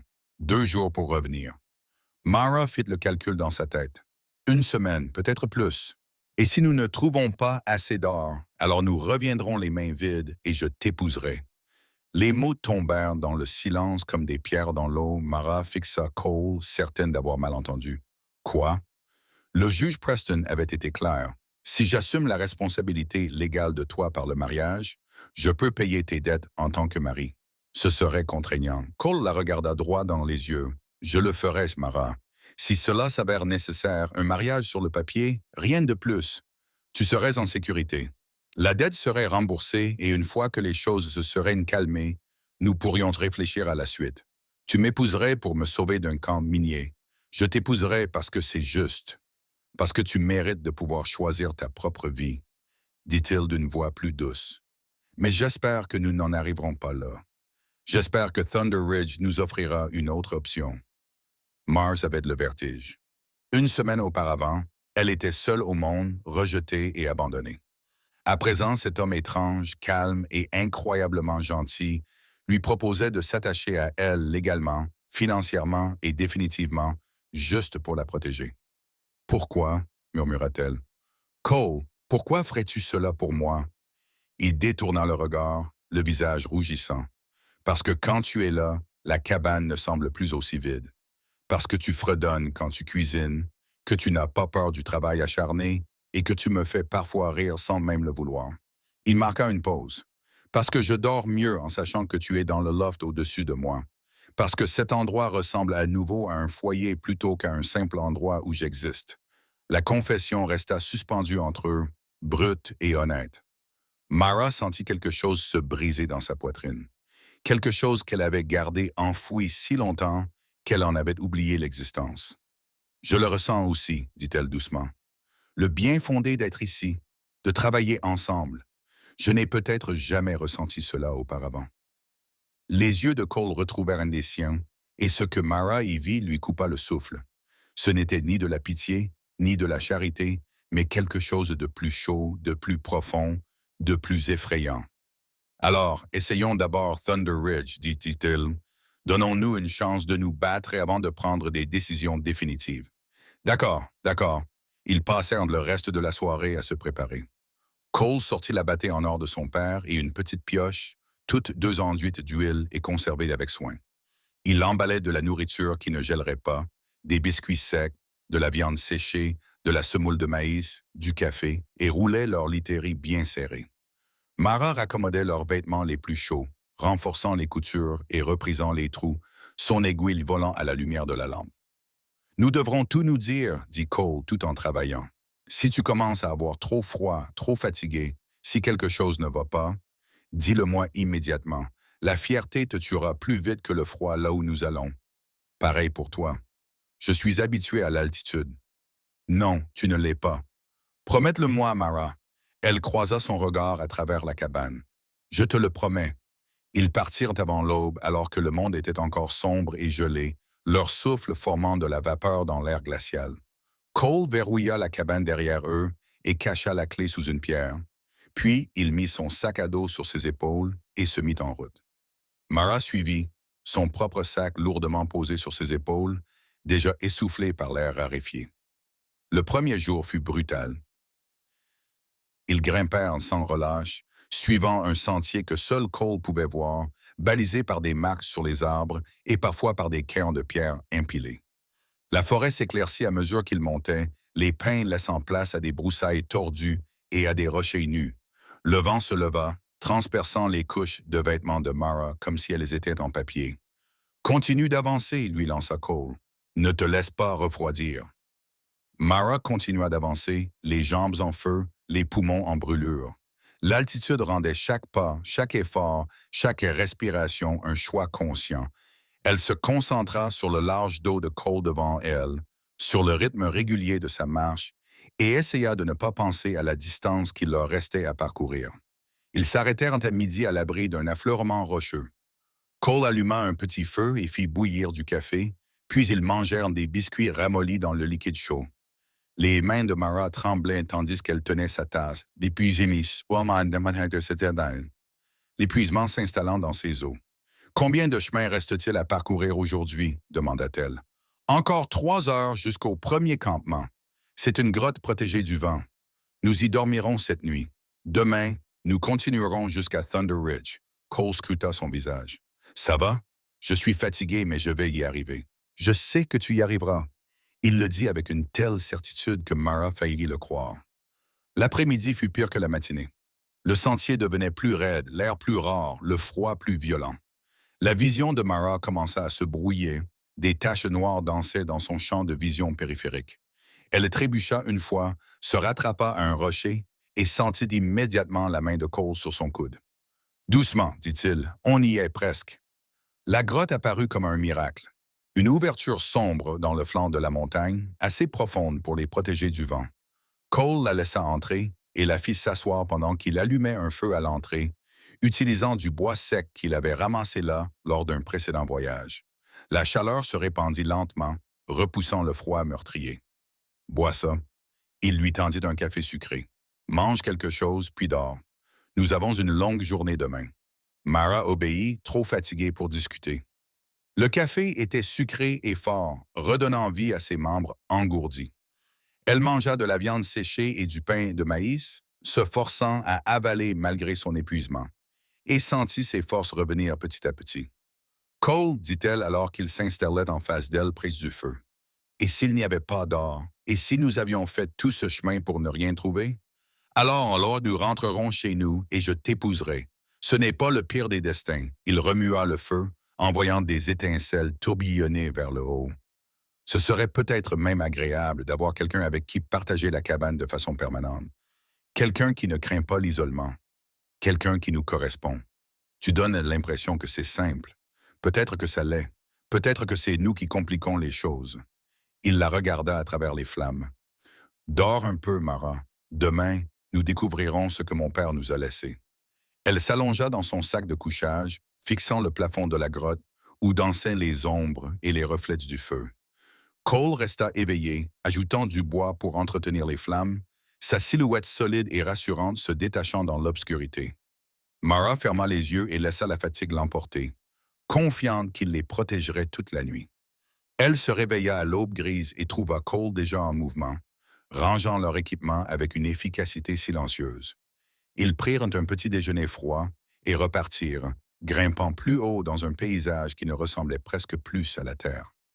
Tout n'était que roches, glace et vent, le monde réduit à ses éléments les plus brutaux. Là, dit Cole vers midi, en montrant une ligne de pics dénudée devant eux. Thunder Ridge, les concessions de l'autre côté, où la neige fondue se jette dans un ruisseau. Ils continuèrent leur chemin, et Mara sentit la montagne les combattre à chaque pas. Le vent hurlait sur les rochers exposés, essayant de les arracher et de les projeter dans le vide. La glace rendait chaque surface dangereuse. L'air était si rare que la vision de Mara devint grise sur les bords. Son cœur battait si fort qu'il semblait vouloir sortir de sa poitrine. « On y est presque !» cria Cole, sa voix à peine audible dans le vent. Encore un petit effort. Puis ils franchirent la crête et descendirent dans une petite vallée, à l'abri du vent. Un ruisseau la traversait, pas encore complètement gelé, et à côté se trouvait un abri rudimentaire, 4 murs de pierre empilés et un toit de branches de pin alourdi par des pierres. « C'est mon père qui l'a construit, » dit Cole, avec une sorte d'émerveillement dans la voix. Je ne savais pas s'ils seraient encore debout. Ils déposèrent leur sac à dos à l'intérieur de l'abri, et Cole sortit la bâtée, se dirigeant vers le ruisseau avec l'intensité concentrée d'un homme en mission. Mara le suivit et le regarda s'agenouiller près de l'eau et ramasser du gravier dans la bâtée. « Il faut la remuer comme ça, » expliqua-t-il en montrant le mouvement circulaire qui faisait tourbillonner l'eau et les sédiments à un rythme régulier. « L'or est plus lourd que la roche. Donc il se dépose au fond. Il faut laver tout le reste jusqu'à ce qu'on puisse voir ce qui reste. » Il travailla méthodiquement, tamis après tamis, l'eau glacée rendant ses mains rouges et à vif. Mara s'agenouilla à côté de lui et tenta de l'aider, mais ses doigts gelés ne parvenaient pas à effectuer le mouvement délicat du tourbillon. Après que le 3e tamis lui eut glissé des mains, Cole l'arrêta gentiment. « Surveille plutôt, préviens-moi si le temps change. » Mara monta donc la garde, scrutant le ciel à la recherche de signes de tempête, tandis que Cole tamisait leur salut. 1 heure passa, puis 2. La lumière commença à décliner et le cœur de Mara se serra. Ils manquèrent de temps. « Cole, dit-elle doucement, nous devrions peut-être attendre. » Sa voix était aiguë, pressante. « Regarde. » Il inclina la bâtée vers elle, et là, au fond, brillant sur le sable noir, se trouvaient 3 petits flocons d'or, minuscules, à peine plus gros que des grains de riz, mais indéniablement réels. « Est-ce suffisant? » murmura Mara. « Pas encore, mais c'est un début. » Le visage de Cole rayonnait d'un espoir farouche. « Cela signifie que mon père avait raison. Il y a de l'or ici. Il suffit de travailler pour l'obtenir. Ils travaillèrent jusqu'à la tombée de la nuit, tamisant le charbon à la lumière du feu que Mara avait allumé. Quand ils s'arrêtèrent, Cole avait récolté environ un quart d'once de paillettes d'or dans une petite pochette en cuir. C'était loin d'être suffisant, mais c'était mieux que rien. Ils mangèrent un maigre souper dans l'abri en pierre et se blottirent l'un contre l'autre pour se réchauffer, trop épuisés pour faire autre chose que survivre. Demain, nous travaillerons toute la journée, dit Cole, son bras autour des épaules de Mara alors qu'ils partagèrent leur chaleur. Nous en prendrons autant que possible. Ensuite, nous devrons rentrer avant que le temps ne change. Combien nous faut-il encore? Beaucoup. Les 800 $ représentent environ 40 onces d'or au prix actuel. Nous en avons peut-être récolté un quart aujourd'hui. Il resta silencieux. Ce n'est pas impossible, mais c'est presque impossible. Mara se blottit contre lui, sentant les battements réguliers de son cœur à travers les couches de laine et de cuir. Alors nous travaillerons aussi dur que possible, et quoi qu'il arrive, arrivera.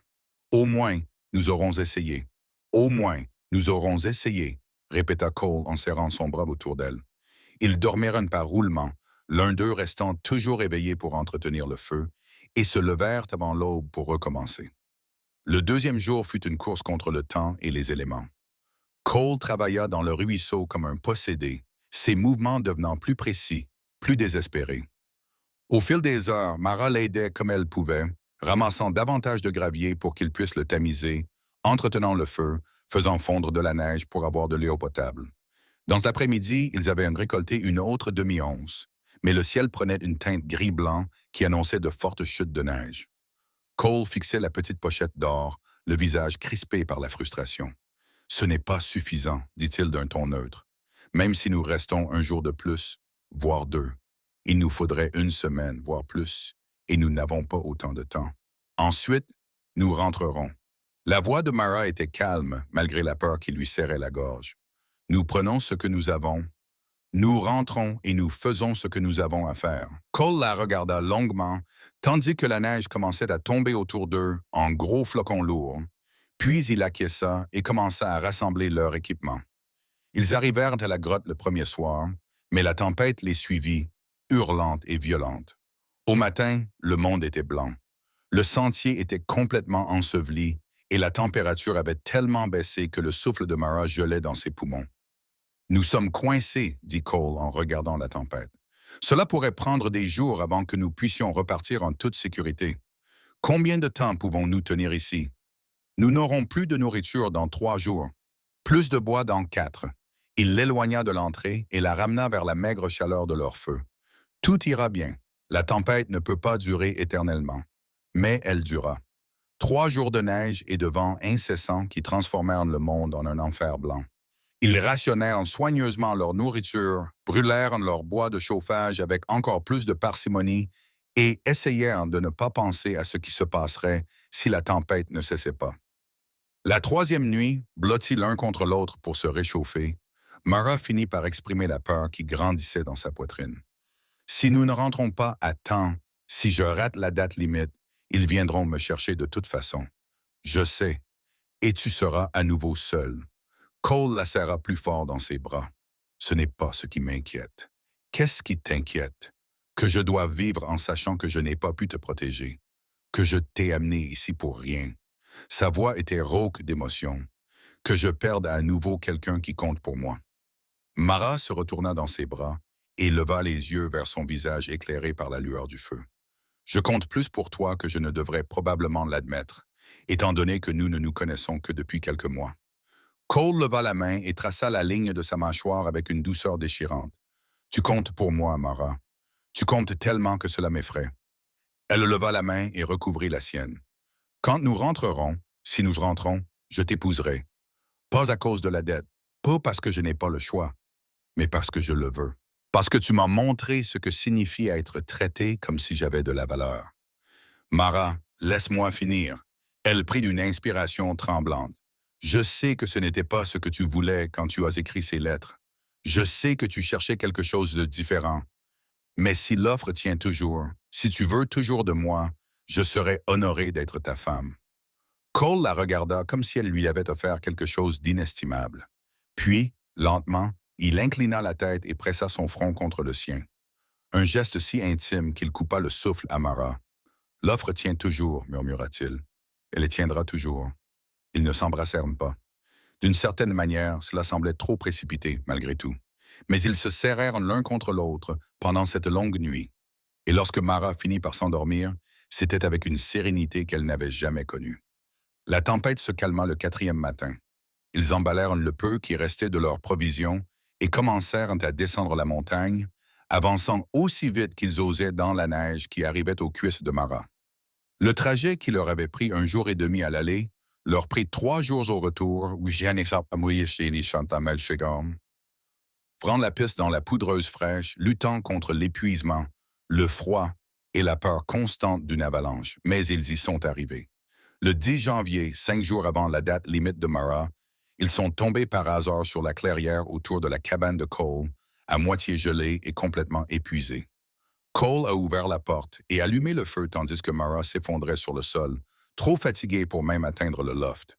« Nous sommes chez nous », a dit Cole en la couvrant d'une couette. « Nous sommes en sécurité. Repose-toi maintenant. » Mara ferma les yeux, la chaleur revenant lentement dans ses os, et se laissa convaincre. Il dormait pendant 18 heures d'affilée, ne se réveillant que pour alimenter le feu et boire de l'eau avant de s'effondrer à nouveau. Lorsque Mara descendit enfin de la mezzanine le matin du 11 janvier, son corps était endolori à des endroits qu'elle ne savait pas pouvoir être douloureux, mais son esprit était clair. 4 jours. Ils avaient 4 jours pour transformer moins d'une once d'or en suffisamment d'argent pour payer sa dette, ou pour officialiser leur mariage avant l'arrivée des hommes de Morrison. Cole était déjà assis à table. La pochette en cuir contenant les paillettes d'or était étalée devant lui comme une accusation. À la lumière de la lampe, le petit tas semblait encore plus pathétique que dans le souvenir de Mara. « J'ai réfléchi, » dit-il sans préambule. « Nous allons apporter cela à l'essayeur de Silver Junction. Il le pèsera et l'évaluera correctement. Même si cela ne suffit pas à couvrir la dette, cela montrera notre bonne foi. Cela montrera que nous avons essayé. Peut-être que le juge se laissera convaincre. » Mara s'assit en face de lui et lui prit la main. « Nous savons tous les deux que cela ne suffira pas, et nous savons tous les deux que le juge Preston a déjà dit qu'il avait les mains liées. La loi est la loi. Alors nous nous marierons aujourd'hui, tout de suite. Nous irons en ville et trouverons quelqu'un pour officialiser notre union avant de savoir ce que nous choisissons vraiment. » Mara serra ses doigts. « J'étais sincère dans la grotte. Je veux t'épouser, mais pas dans la panique. Pas en passant d'un piège à l'autre. Faisons les choses correctement. Allons en ville, faisons peser l'or et faisons-le certifier. Et si ce n'est pas suffisant, ce qui sera le cas, nous nous marierons en toute connaissance de cause et le cœur léger. » Cole scruta son visage pendant un long moment, puis acquiesça lentement. « Nous aurons besoin de témoins, de quelqu'un pour rendre cela légal et suffisamment contraignant pour que Morrison ne puisse pas le contester. Qui à Silver Junction accepterait de nous soutenir? Madame Chen, peut-être? Elle n'aime pas les compagnies minières. » Cole se leva et commença à rassembler des provisions, et Ben Cartwright au magasin. Il connaissait mon père, le respectait, et pourrait être disposé à nous aider pour cette seule raison. Ils partirent dans l'heure qui suivit. Le maire attela le chariot et s'engagea prudemment sur la route enneigée. Le trajet jusqu'à la ville sembla plus long que dans les souvenirs de Mara. Chaque virage les rapprochait d'une confrontation qu'elle redoutait et dont elle avait besoin. Cole s'était assis à côté d'elle, silencieux et tendu, la bourse d'or bien à l'abri dans la poche de son manteau. Silver Junction n'avait pas changé depuis 2 mois. Les mêmes bâtiments en bois, les mêmes visages méfiants apparaissant aux fenêtres à leur passage. Mais cette fois, Mara ne courba pas les épaules et n'essaya pas de se faire toute petite. Elle s'assit bien droite, la main posée près de celle de Cole sur le siège de la charrette, et affronta chaque marche avec un calme imperturbable. Ils se rendirent d'abord au bureau de l'essayeur, un bâtiment étroit coincé entre la banque et le bureau foncier. L'essayeur était un homme maigre comme un clou, nommé Peterson, qui portait des lunettes à monture métallique et avait les doigts tachés d'encre. Il leva les yeux de son grand livre lorsqu'ils entrèrent, son expression passant d'un intérêt professionnel à un mépris à peine dissimulé lorsqu'il vit Mara. « Monsieur Ridley, dit-il, ignorant complètement Mara, que puis-je faire pour vous? » Cole posa la pochette en cuir sur le comptoir avec un léger bruit sourd. J'ai besoin que cela soit pesé et évalué officiellement avec des documents. Peterson haussa les sourcils. Il défit la pochette et versa les paillettes d'or sur une balance, ajustant les poids avec une précision experte. Le silence s'étira pendant qu'il travaillait, rompu seulement par le tic-tac de la balance et le grattement de son stylo sur le papier. 3-4 d'once, annonça-t-il enfin. Bonne qualité. Au prix actuel à Denver, cela vaut environ 37,50 $. Ce chiffre frappa Mara comme un coup de poing. 37 $, ils en avaient besoin de 800. J'aurais besoin d'un reçu signé, dit Cole, la voix calme malgré le coup dur. Daté et signé par un témoin. Vous comptez l'utiliser pour quelque chose d'officiel? Le ton de Peterson suggérait qu'il connaissait déjà la réponse. C'est notre affaire. Peterson haussa les épaules et rédigea un reçu avec un soin méticuleux, le signant d'un geste théâtral et apposant son sceau officiel sur la cire. Voilà, autre chose? Encore une chose. Cole se pencha légèrement en avant et quelque chose dans son attitude fit reculer Peterson. Si vous racontez à qui que ce soit ce que nous venons de faire ici, je m'assurerai que la commission minière territoriale apprenne que vous avez détourné du poids pour Morrison & Sons. J'ai des documents qui remontent à 3 ans. Vous voulez voir comment ça se passera? Peterson pâlit. Je ne sais pas de quoi vous parlez. Si vous le savez, nous le savons tous les deux. Cole prit le reçu et la pochette. Gardez le silence et vos secrets resteront secrets. C'est clair? Ils laissèrent Peterson bredouiller derrière son comptoir et traversèrent dans la rue pour se rendre au Mercantile. Ben Cartwright était un homme solide d'une 50aine d'années, barbu et au regard perçant, qui tenait le magasin depuis aussi longtemps que tout le monde s'en souvenait. Il leva les yeux du courrier qu'il était en train de trier lorsqu'ils entrèrent, et son visage buriné se crispa en un sourire. « Cole Ridley, on ne te voit généralement pas 2 fois en un mois en ville, et vous devez être Mademoiselle Keating. » Il salua Mara d'un signe de tête avec une chaleur sincère. « J'ai entendu dire que tu séjournais chez les Ridley. J'espère que Cole te traite correctement. »« Plus que correctement, » répondit Mara, surprise par la gentillesse de sa voix. « Tant mieux. » Son père n'en attendait pas moins. Ben posa le courrier et leur accorda toute son attention. « Alors, qu'est-ce qui vous amène ici? Tu as ce regard, celui qu'avait Henry quand il s'apprêtait à faire quelque chose qui ne plairait pas à la ville. » Cole sortit le certificat de mariage qu'il avait obtenu le matin même auprès du greffier du comté, ainsi que le reçu de l'essayeur. Nous avons besoin de témoins, 2 personnes prêtes à attester que Mara et moi nous sommes mariés de notre plein gré, sans contrainte, de manière légale et contraignante. Et nous avons besoin qu'elles soient prêtes à témoigner devant le tribunal si Morrison & Sons tentent de contester cela. Ben prit d'un air sérieux. Morrison vient de la chercher, puis l'avis de dette. Tu es au courant, les nouvelles vont vite. La compagnie minière a posé des questions, s'assurant que tout le monde sache qu'elle a un droit légal sur Mme Keating si elle ne peut pas payer. Ben serra les mâchoires. C'est vraiment honteux qu'ils aient le droit de faire ça. Une femme honnête punie pour les fautes de son mari. « Veux-tu être témoin? » demanda Cole doucement. Ben n'hésita pas, je le ferai. Et je connais quelqu'un d'autre qui le fera aussi, Madame Chen. Comme vous vous en doutez probablement, elle n'a aucune patience pour les tyrans, et Morrison et ses fils sont les pires. Il contourna le comptoir, déjà en train de chercher son manteau. Allons lui parler maintenant. Réglons ça comme il se doit. Madame Chen balayait les marches de la pension lorsqu'ils arrivèrent. Elle jeta un coup d'œil à leur visage et posa son balai. « Entrez, » dit-elle. Dans sa cuisine bien rangée, qui sentait le pain et le savon, Cole expliqua la situation, l'échec à Thunder Ridge, la maigre quantité d'or qu'ils avaient réussi à trouver, les 4 jours qui restaient avant la date limite fixée par Morrison. Madame Chen écouta sans interrompre, les mains jointes sur la table, le visage impassible. « Alors, vous voulez l'épouser? » dit-elle lorsque Cole eut terminé. « Assumer la responsabilité légale de ses dettes, la protéger du camp minier. »« Oui. »« Et vous, Mademoiselle Keating? » Madame Chen tourna son regard perçant vers Mara. « C'est ce que vous voulez, ou acceptez-vous simplement la moins mauvaise option? » Mara soutint le regard de la femme plus âgée. « Il y a 2 mois, j'aurais dit que j'acceptais la nécessité. Aujourd'hui, je choisis un homme qui m'a montré plus de gentillesse et de respect que quiconque dans toute ma vie. Un homme qui a frôlé la mort dans une tempête de neige en essayant de trouver un autre moyen de me sauver.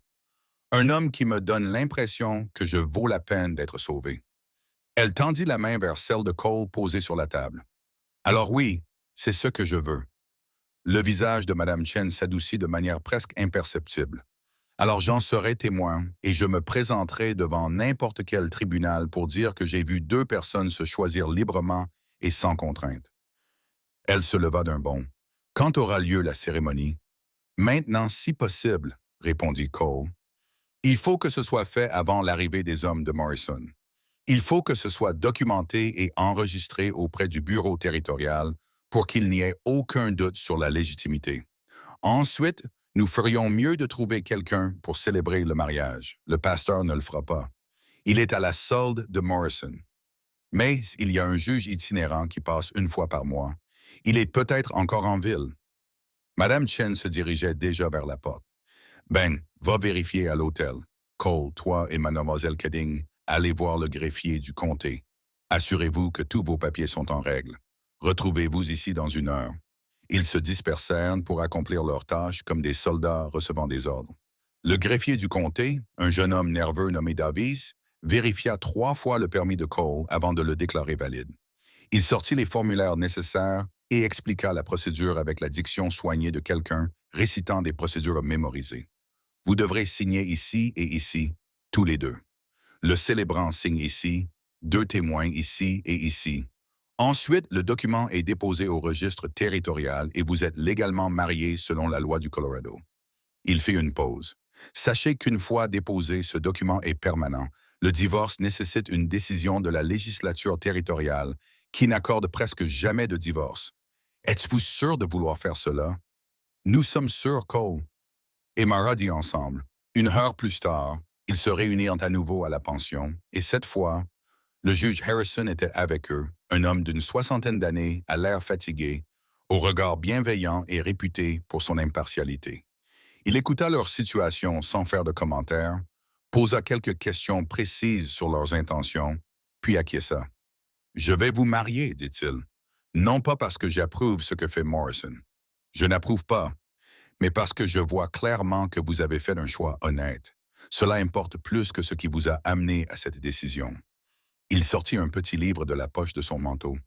Nous allons le faire ici et maintenant, en présence de Madame Chen et Monsieur Cartwright comme témoins. Cela convient-il à tout le monde? Oui. Il se tenait dans la cuisine de Madame Chen, le soleil de fin d'après-midi filtrant à travers les fenêtres, et le juge Harrison ouvrit son livre et commença à lire. Les mots étaient simples, presque sobres. Les exigences légales du territoire du Colorado, dépouillées de toute cérémonie et de tout sentiment. Cole prenait-il Mara pour épouse légitime? Mara prenait-elle Cole pour époux légitime? Comprenait-il qu'il s'agissait d'un contrat contraignant, juridiquement exécutoire, à ne pas conclure à la légère? Ils répondirent oui à toutes ces questions, d'une voix ferme. Alors, par le pouvoir qui m'est conféré par le territoire du Colorado, je vous déclare mari et femme. Monsieur Ridley, vous pouvez embrasser votre épouse si vous le souhaitez. Cole regarda Mara, une question dans les yeux. Elle acquiesça légèrement, et il pencha la tête et l'embrassa, doucement et brièvement, mais sincèrement. Ses lèvres étaient chaudes contre les siennes. Et lorsqu'il se recula, Mara vit quelque chose de nouveau sur son visage. Pas la possession, mais le partenariat. Pas la propriété, mais l'appartenance. Félicitations, dit le juge Harrison, qui signait déjà le certificat. Madame Chen, Monsieur Cartwright, veuillez signer ici, s'il vous plaît. Ils signèrent. Davies fut témoin et scella le document avec de la cire officielle. Et juste comme ça, Mara Keating devint Mara Ridley, protégée par la loi et le mariage contre les revendications de Morrison et Son. Je vais déposer ça au bureau territorial aujourd'hui, dit Davies, serrant les papiers comme s'il risquait de s'échapper. Ce sera enregistré demain matin, officiel et contraignant. Faites-le maintenant, dit Cole en mettant de l'argent dans la main du greffier. Et faites des copies. 3. Nous en aurons besoin. Davies s'éloigna et le juge Harrison tapota l'épaule de Cole. Vous avez une femme formidable, Ridley. Ne gaspillez pas ce qui vous a été donné. Je n'en ferai rien, monsieur. Après le départ du juge, les 4 restèrent debout dans la cuisine en silence. L'énormité de ce qui venait de se passer s'abattit sur eux comme la neige. Mara regarda la simple bague en or que Cole avait glissée à son doigt. La bague de sa mère, lui dit-il doucement, la seule chose qui lui restait d'elle. Elle était trop grande, destinée à une main plus large, et mais Mara recroquevilla son doigt pour l'empêcher de glisser. Eh bien, dit finalement Ben, je dirais qu'il faut fêter ça, mais je suppose que vous voulez rentrer chez vous avant la tombée de la nuit. C'est vrai, acquiesça Cole. Mais merci Ben, Madame Chen, nous n'oublierons pas cela. Veillez à ne pas l'oublier, dit Madame Chen d'un ton vif. Et quand les hommes de Morrison se présenteront, car ils le feront, envoyez-les-moi. Je leur expliquerai clairement ce qui s'est passé ici aujourd'hui. Ils regagnèrent le chariot juste au moment où le soleil se couchait, peignant les montagnes de couleur dorée et violette. Cole aida Mara à monter sur le siège, et cette fois, sa main s'attarda sur la sienne un peu plus longtemps que nécessaire. « Ça va? » demanda-t-il doucement. « Je suis marié, dit Mara, testant ses mots. Je suis Mara Ridley maintenant. Il va falloir que je m'y habitue. Nous avons le temps. » Cole grimpa à côté d'elle et prit les rênes. « Et nous trouverons ensemble. » C'est ce que font les couples mariés, non? Je suppose que oui. Ils roulèrent dans un silence complice tandis que le maire les conduisait sur la route de montagne, loin de la ville, et vers leur maison. La cabane apparut à la tombée de la nuit, de la fumée s'échappant de la cheminée. Cole avait soigneusement entretenu le feu avant leur départ, et celui-ci avait continué de brûler à l'intérieur. L'espace semblait différent d'une certaine manière. Pas vraiment changé, mais transformé par ce qu'ils avaient fait, par les promesses qu'ils s'étaient faites. Cole alluma le feu pendant que Mara déballait leurs provisions, et ils s'affairaient chacun de leur côté avec l'aisance que donne une longue pratique. Mais il y avait désormais une nouvelle prise de conscience, une reconnaissance de la permanence qu'ils avaient choisie. Lorsque Mara tendit le bras devant Cole pour attraper la boîte de café, il lui saisit doucement la main. « Je pensais ce que j'ai dit, » lui dit-il à propos de ne rien attendre d'elle. « Ce mariage est avant tout une protection. Tout le reste, s'il y a un jour autre chose, c'est à toi de décider. Sans pression, sans obligation. » Mara regarda leurs mains jointes, la sienne si grande et marquée de cicatrices, la sienne petite et rugueuse. « Cole Ridley, tu es l'homme le plus étrange que j'ai jamais rencontré. La plupart des hommes auraient attendu davantage. Ils auraient pris ce qu'ils voulaient et l'auraient appelé leur droit de mari. Je ne suis pas comme la plupart des hommes. Non. » Elle s'approcha jusqu'à sentir la chaleur qui se dégageait de son corps. « Tu n'es pas comme ça. Tu es l'homme qui m'a traité de parfaite alors que toute la ville se moquait de moi. L'homme qui m'a donné un endroit où me reposer alors que je n'avais nulle part où aller. L'homme qui a failli mourir dans une tempête de neige en essayant de me sauver. » Elle leva la main et toucha sa joue barbue. « Et maintenant, tu es mon mari. Et cela signifie quelque chose pour moi. Cela signifie tout. » Cole l'enlaça lentement, avec précaution, comme s'il avait peur de la briser. Mara s'appuya contre sa force et se laissa embrasser. Vraiment embrassée pour la première fois depuis elle ne savait plus quand.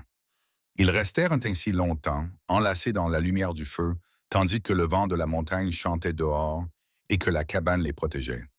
Cette nuit-là, Mara grimpa à l'échelle menant au grenier comme d'habitude, et Cole s'installa dans son sac de couchage près du feu. Mais quelque chose avait changé entre eux. Une barrière s'était dissoute, et lorsque Mara dit doucement « Bonne nuit, mon mari », la réponse de Cole « Bonne nuit, ma fille », était empreinte d'une chaleur qui n'avait rien à voir avec le feu. Les 3 jours suivants se déroulèrent dans une étrange incertitude. Ils vaquèrent à leurs occupations habituelles.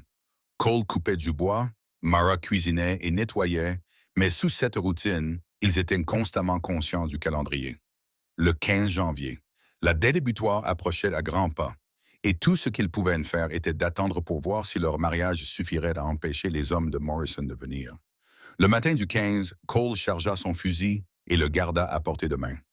Mara fit du pain, pétrissant la pâte avec plus de force que nécessaire, essayant de chasser l'anxiété qui la rongeait.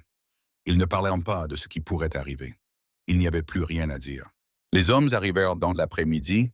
Ils étaient 3 et chevauchaient vers la cabane comme s'ils étaient les propriétaires de la montagne. Le chef était un homme au cou épais, au regard froid, qui portait un badge indiquant « Agent de recouvrement Morrison & Sons ». Ses compagnons avaient l'air de ceux qui cassent des choses pour de l'argent. Cole les accueillit sous le porche, le fusil à la main, mais pointé vers le sol. Mara se tenait dans l'embrasure de la porte derrière lui, le cœur battant si fort qu'elle pensait qu'il devait l'entendre. « Cole Ridley ?» demanda le chef, même s'il connaissait clairement la réponse. C'est exact. Nous sommes ici pour Mara Keding. Elle a une dette à régler avec Morrison Sons, et c'est aujourd'hui qu'elle arrive à échéance. Vous voulez dire Mara Ridley, dit Cole calmement. Ma femme et ses dettes sont désormais mes dettes. C'est légal et contraignant en vertu de la loi territoriale. Le chef plissa les yeux. Votre femme, mariée il y a 5 jours par le juge Harrison, en présence de Ben Cartwright et de Madame Chen, enregistrée auprès du bureau territorial. Cole sortit le certificat de mariage de sa poche et le déplia d'une main. Vous pouvez le lire vous-même si vous doutez de mes heures. L'homme s'empara du papier et le parcourut, le visage assombri. Cela tombe à point nommé. Peut-être, mais c'est légal. La voix de Cole se durcit. Maintenant, si vous avez des affaires à régler concernant les anciennes dettes de ma femme, vous devrez vous adresser à moi. Et je vous le dis tout de suite, ces dettes seront réglées quand je serai en mesure de les régler, pas avant. Cela vous pose un problème? Adressez-vous au juge Preston. Sinon, vous êtes en infraction sur ma propriété et je vous serai reconnaissant de bien vouloir partir. Morrison ne va pas apprécier. Je me fiche de ce que Morrison apprécie. Cole leva légèrement son fusil, sans le pointer, mais en faisant clairement comprendre son intention. Vous avez transmis votre message.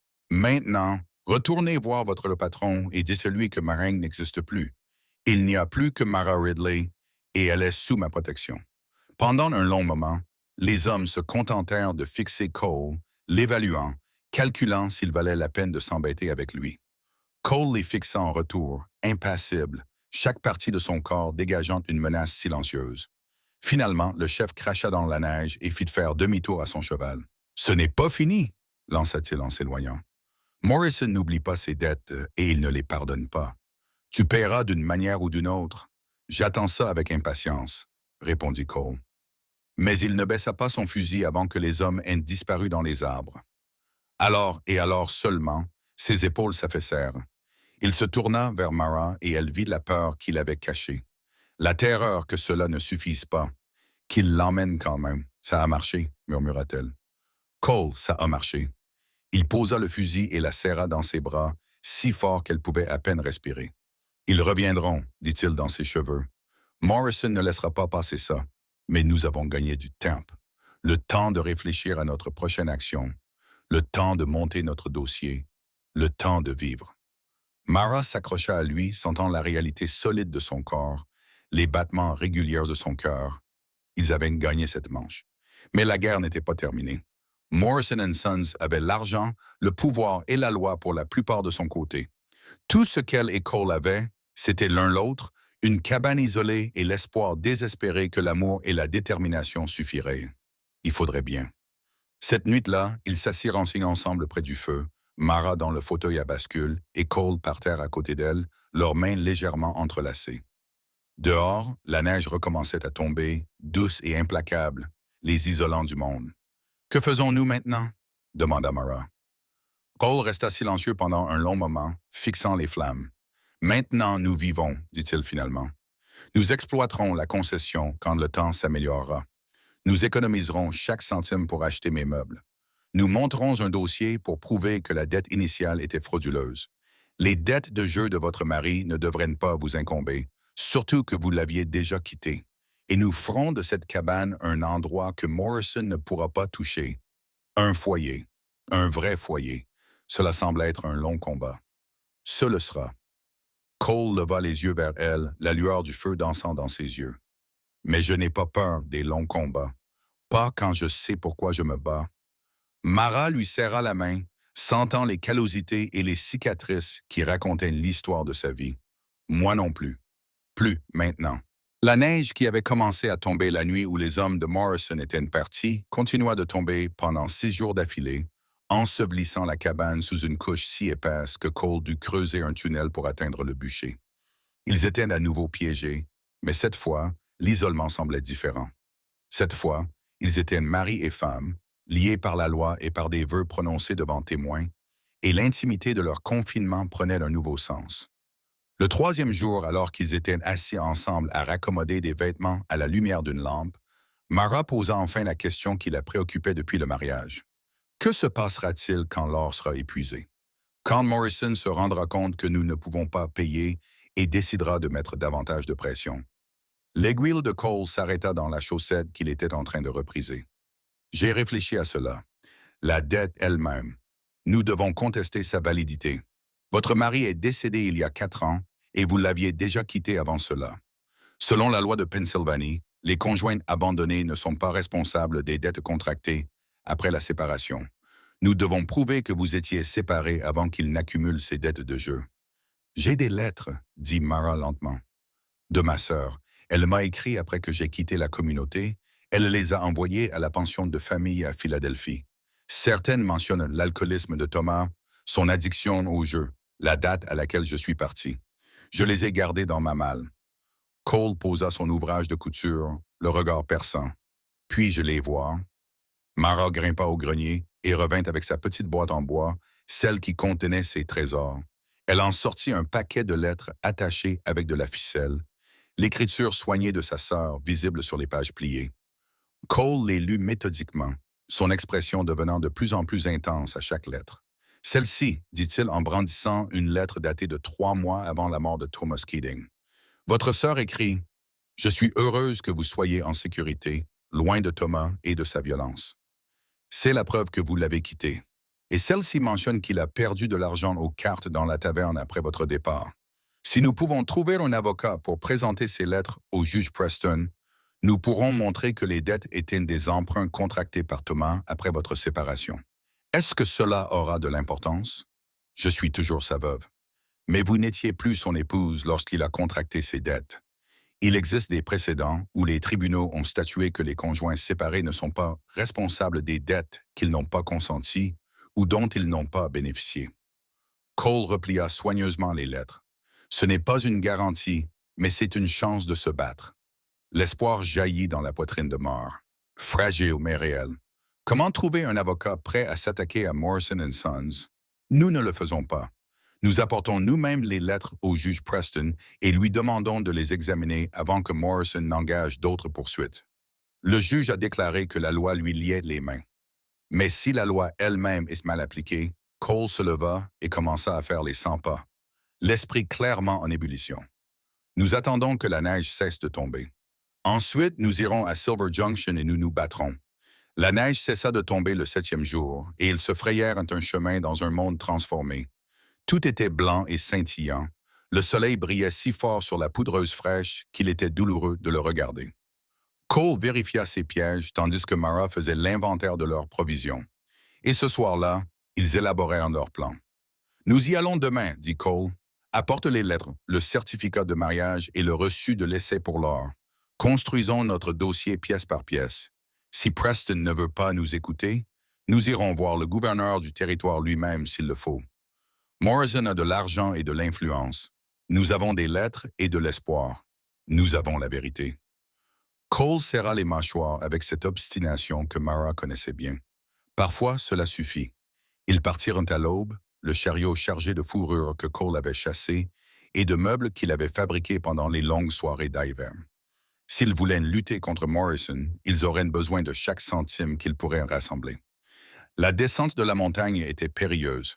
La route était encore enneigée, mais le maire avait le pied sûr et Cole tenait fermement les rênes. Silver Junction semblait différente dans la lumière claire de l'hiver, plus petite en quelque sorte, moins menaçante. Ou peut-être que Mara avait changé, qu'elle était devenue assez forte pour que le jugement de la ville ne puisse plus l'atteindre comme avant. Elle était assise à côté de Cole, la tête haute, son épouse en vérité et en droit, et lorsque les gens la regardaient, elle les regardait en retour. Ils se rendirent d'abord au bureau du juge Preston, un bâtiment modeste situé derrière le palais de justice. Le juge leva les yeux de ses papiers lorsqu'ils entrèrent, et ses sourcils se levèrent de surprise. « Monsieur et Madame Ridley, dit-il, et Mara ressentit un petit frisson en entendant son nouveau nom prononcé à haute voix. « J'ai entendu parler de votre mariage. Félicitations. Je suppose que vous êtes ici au sujet de l'affaire Morrison. »« En effet, monsieur. » Cole posa la liasse de lettres sur le bureau du juge. « Nous avons des preuves que Madame Ridley, lorsqu'elle était encore Madame Keating, s'était séparée de son mari plusieurs mois avant qu'il ne contracte les dettes de jeu que Morrison tente de recouvrer. Des preuves qu'elle n'était pas présente, qu'elle n'avait pas donné son consentement et qu'elle n'avait tiré aucun bénéfice de ses dettes. L'expression de Preston s'aiguisa d'intérêt. Il défit le paquet de lettres et commença à les lire, son froncement de sourcils s'accentuant à mesure qu'il les parcourait. Le silence s'éternisa jusqu'à ce que Mara pense qu'elle allait hurler sous l'effet de la tension. Finalement, le juge posa la dernière lettre et retira ses lunettes. « Cela change la donne, dit-il calmement. En vertu de la doctrine de l'abandon conjugal, un conjoint qui s'est séparé définitivement de son partenaire n'est pas responsable des dettes contractées après la séparation, à condition qu'il puisse prouver que la séparation était réelle et que les dettes n'ont apporté aucun avantage au conjoint séparé. » Il regarda Mara. « Pouvez-vous témoigner sous serment que vous avez quitté Thomas Kidding définitivement sans intention de revenir et que vous n'avez reçu aucune partie de l'argent qu'il a perdu au jeu? » « Je le peux, votre honneur. Je l'ai quitté au printemps 1981 et je ne suis jamais revenu. Je n'ai jamais reçu un centime de lui après cela. » Et ces lettres établissent une chronologie claire. Preston tapota les papiers. « Le problème, c'est que les avocats de Morrison feront valoir que sans divorce légal, vous étiez toujours marié aux yeux de la loi et donc responsable. Ils diront que les dettes sont valables indépendamment de la séparation. » L'espoir de Mars s'effondra. « Cela n'a donc aucune importance. Je n'ai pas dit cela. » Un petit sourire a traversé le visage buriné de Preston. « J'ai dit que les avocats de Morrison le soutiendraient, mais le territoire du Colorado a adopté des lois progressistes concernant les droits de propriété et la responsabilité des dettes des femmes. Il existe un précédent récent de la Cour suprême territoriale, une affaire appelée Anderson contre First Bank of Denver, qui a statué qu'une femme qui s'était séparée définitivement de son mari n'était pas responsable de ses dettes ultérieures, même en l'absence de divorce officiel. » Cole s'est penché en avant.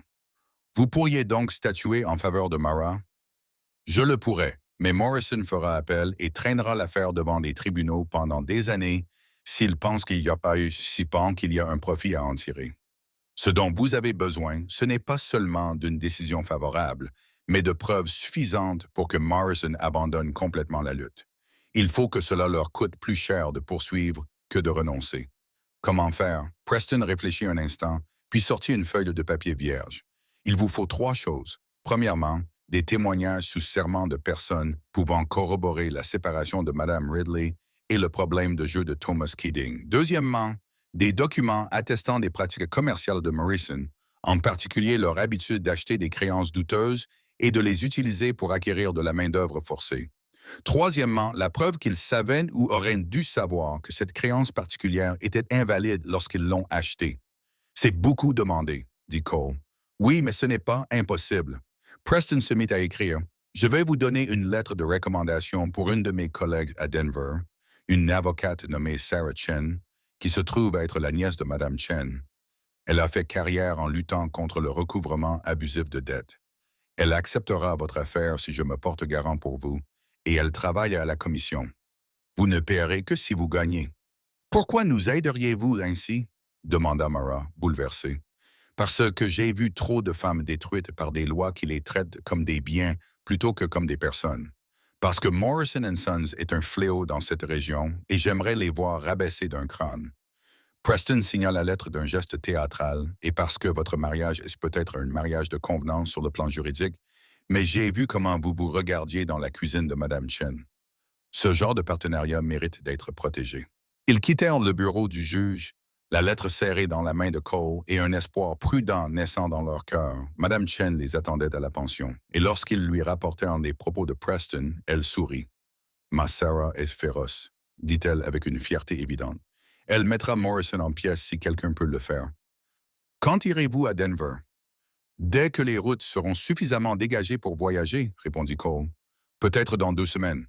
Alors vous resterez ici jusqu'à ce moment-là, tous les deux. » Le ton de Mme Chen ne souffrait aucune discussion. « Je ne vous laisserai pas faire ce trajet quotidien entre la cabane et la ville. Vous devez rassembler davantage de preuves. Parlez aux personnes qui connaissaient Thomas Kidding. Construisez votre dossier. Restez en ville où vous pouvez travailler. » Ils restèrent donc, prenant une chambre à la pension, une vraie chambre cette fois, avec un vrai lit qu'ils partageaient maladroitement au début, chacun s'accrochant à son côté du matelas, jusqu'à la 3e nuit, où Mara se réveilla d'un cauchemar et où Cole la serra contre lui sans réfléchir. et elle enfouit son visage dans son épaule et le laissa la tenir jusqu'à ce que la peur passe. Les journées étaient bien remplies. Cole vendit ses fourrures et ses meubles, et ils utilisèrent l'argent pour acheter des provisions et économiser pour payer les frais d'avocat. Ils retrouvèrent des personnes qui avaient connu Thomas Keating en Pennsylvanie, leur écrivirent des lettres pour leur demander de témoigner, reconstituèrent la chronologie de ses problèmes d'alcoolisme et de jeu. Ben Cartwright les aida à rechercher dans les archives territoriales d'autres cas où Morrison avait racheté des dettes invalides. Lentement, péniblement, leur affaire prit forme, et la nuit, dans l'intimité de leur chambre, ils apprirent à être mariés. Pas au sens physique du terme. Cole tint sa promesse à ce sujet. Il ne la poussa jamais, ne lui imposa jamais rien, mais dans les petites intimités d'un espace partagé. La façon dont Cole aidait Mara à boutonner son dos qu'elle ne pouvait atteindre. La façon dont Mara coupait la barbe et les cheveux de Cole, ses doigts caressant doucement son visage. Les conversations qui se prolongeaient longtemps dans l'obscurité, partageant des histoires, des espoirs et des craintes qu'ils n'avaient jamais exprimées à voix haute auparavant. Je n'aurais jamais pensé me remarier, avoua Mara un soir, allongée dans le noir, le bras de Cole autour de ses épaules. Après Thomas, j'avais juré que j'en avais fini avec tout ça. Être possédé, être utilisé, être rabaissé pour correspondre à l'idée que quelqu'un d'autre se faisait d'une épouse. Tu n'es pas d'insignifiante, dit Cole doucement. Tu es la personne la plus forte que je connaisse. Je ne me sens pas forte. La plupart du temps, j'ai peur. Peur que Morrison gagne. Peur de perdre tout ça, de perdre le premier vrai foyer que j'ai eu depuis mon enfance. Cole la serra plus fort dans ses bras. Tu ne me perdras pas. Quoi qu'il arrive avec Morrison, quelle que soit la décision du tribunal, femme face à mort, et je suis ton mari, et cela ne changera pas. Nous sommes ensemble dans cette épreuve, Mara, dans tout. Elle se tourna vers lui dans l'obscurité. Elle trouva son visage avec ses mains. Cole Ridley, je crois que je suis en train de tomber amoureuse de toi. Il retint son souffle. Peut-être. D'accord, M. Je suis en train de tomber amoureuse de toi. Elle sentit son sourire contre sa paume. Est-ce que ça te va? C'est plus que ça. Il l'embrassa alors, correctement cette fois, profondément, longuement, plein de promesses qui n'avaient rien à voir avec la dette ou le danger. Parce que je suis amoureux de toi depuis que tu es descendu de cette diligence et que tu as regardé toute la ville dans les yeux comme si tu les mettais au défi de te juger. C'était de la terreur, pas du courage. Parfois, c'est de la même chose. Ils firent de l'amour cette nuit-là. Lentement, prudemment, avec une tendresse douloureuse, apprenant à connaître leur corps comme ils avaient appris à connaître leur cœur, avec patience, émerveillement et une confiance absolue. Et après, enlacée dans le lit étroit de la pension, Mara sentit quelque chose s'installer au plus profond de sa poitrine. Quoi qu'il arrive ensuite, ils y feraient une face ensemble. Cela suffisait. Le voyage jusqu'à Denver prit 3 jours en diligence. Les routes étaient enfin suffisamment dégagées pour voyager. Sarah Chen les accueillit dans son bureau. C'était une grande femme aux yeux perçants comme ceux de sa tante et à la poignée de main d'acier. Elle lut leurs preuves sans faire de commentaires, posa des questions précises sur les dates et les témoins, puis se cala dans son fauteuil et sourit comme un loup. Morrison & Sons exploitait les personnes vulnérables depuis des années. Elle déclara « Je voulais les faire tomber depuis longtemps. Votre affaire me fournit les munitions dont j'ai besoin. » Elle sortit un contrat. « Je vous représenterai à titre conditionnel. Si nous gagnons, je prendrai 30% de tout règlement ou dommage-intérêt. Si nous perdons, vous ne me devrez rien, mais je n'ai pas l'intention de perdre. » L'affaire progressa plus vite que Mara ne l'avait prévu. Sarah a déposé une requête en annulation de la dette pour abandon conjugal, appuyée par le témoignage de Mara, les lettres et les déclarations sous serment de 3 personnes qui étaient au courant de sa séparation d'avec Thomas. Les avocats de Morrison ont déposé une contre-requête, mais Sarah était prête à les affronter, présentant des preuves du comportement habituel de Morrison, qui consistait à acheter des dettes douteuses et à les utiliser pour recruter de la main-d'œuvre forcée. Le tribunal territorial a entendu les arguments début mars, et Mara était assise dans la tribune, la main de Cole serrant la sienne, écoutant Sarah démanteler méthodiquement le dossier de Morrison. Les avocats de la société ont tenté de faire valoir que Mara mentait au sujet de la séparation, que les lettres étaient des faux et que le précédent ne s'appliquait pas. Sarah les a ensevelis sous des documents, des témoignages et des précédents juridiques qu'ils ne pouvaient réfuter. Le juge Preston, qui présidait l'audience territoriale, a rendu son verdict par un après-midi froid, alors que le printemps commençait tout juste à toucher les montagnes.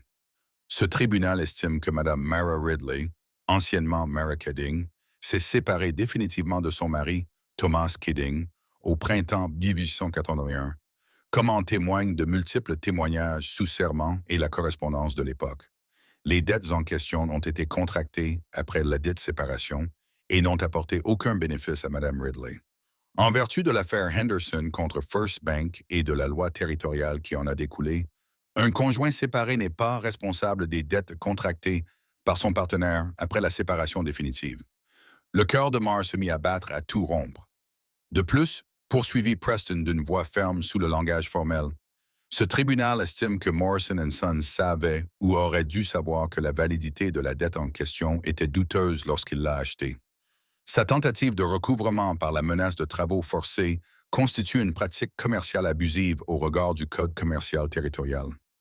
La dette est par la présente déclarée nulle et non avenue. Morrison & Sons est condamné à cesser immédiatement toute tentative de recouvrement à l'encontre de Mme Ridley et à payer une amende de 500 $ pour pratique abusive. Le marteau retentit comme un coup de tonnerre et ce fut terminé. Mara resta figé pendant un moment, incapable d'assimiler ce qui venait de se passer. Puis Cole l'aida à se relever et Sarah souriait. Et Mme Chen, qui s'était rendue à Denver pour assister au verdict, riait même. Ils avaient gagné. Ils avaient vraiment gagné. À l'extérieur du palais de justice, dans les rues animées de Denver, Mara se laissa enfin convaincre. La dette avait disparu. Morrison ne pouvait plus rien lui faire. Elle était libre. « Que faisons-nous maintenant » demanda-t-elle à Cole, reprenant la question qu'elle lui avait posée tant de fois auparavant. Mais cette fois, la réponse de Cole était différente. « Maintenant, nous rentrons chez nous, dit-il simplement.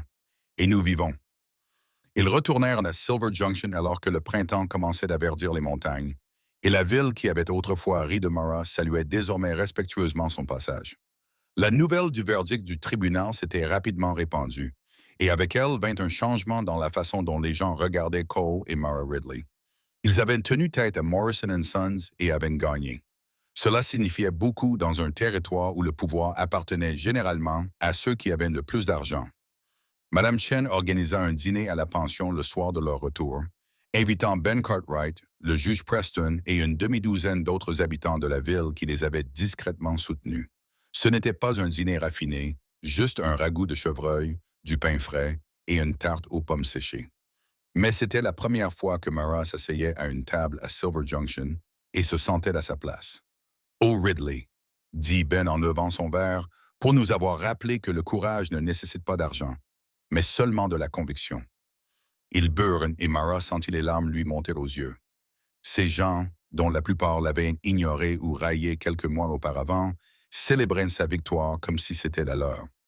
D'une certaine manière, c'était peut-être le cas.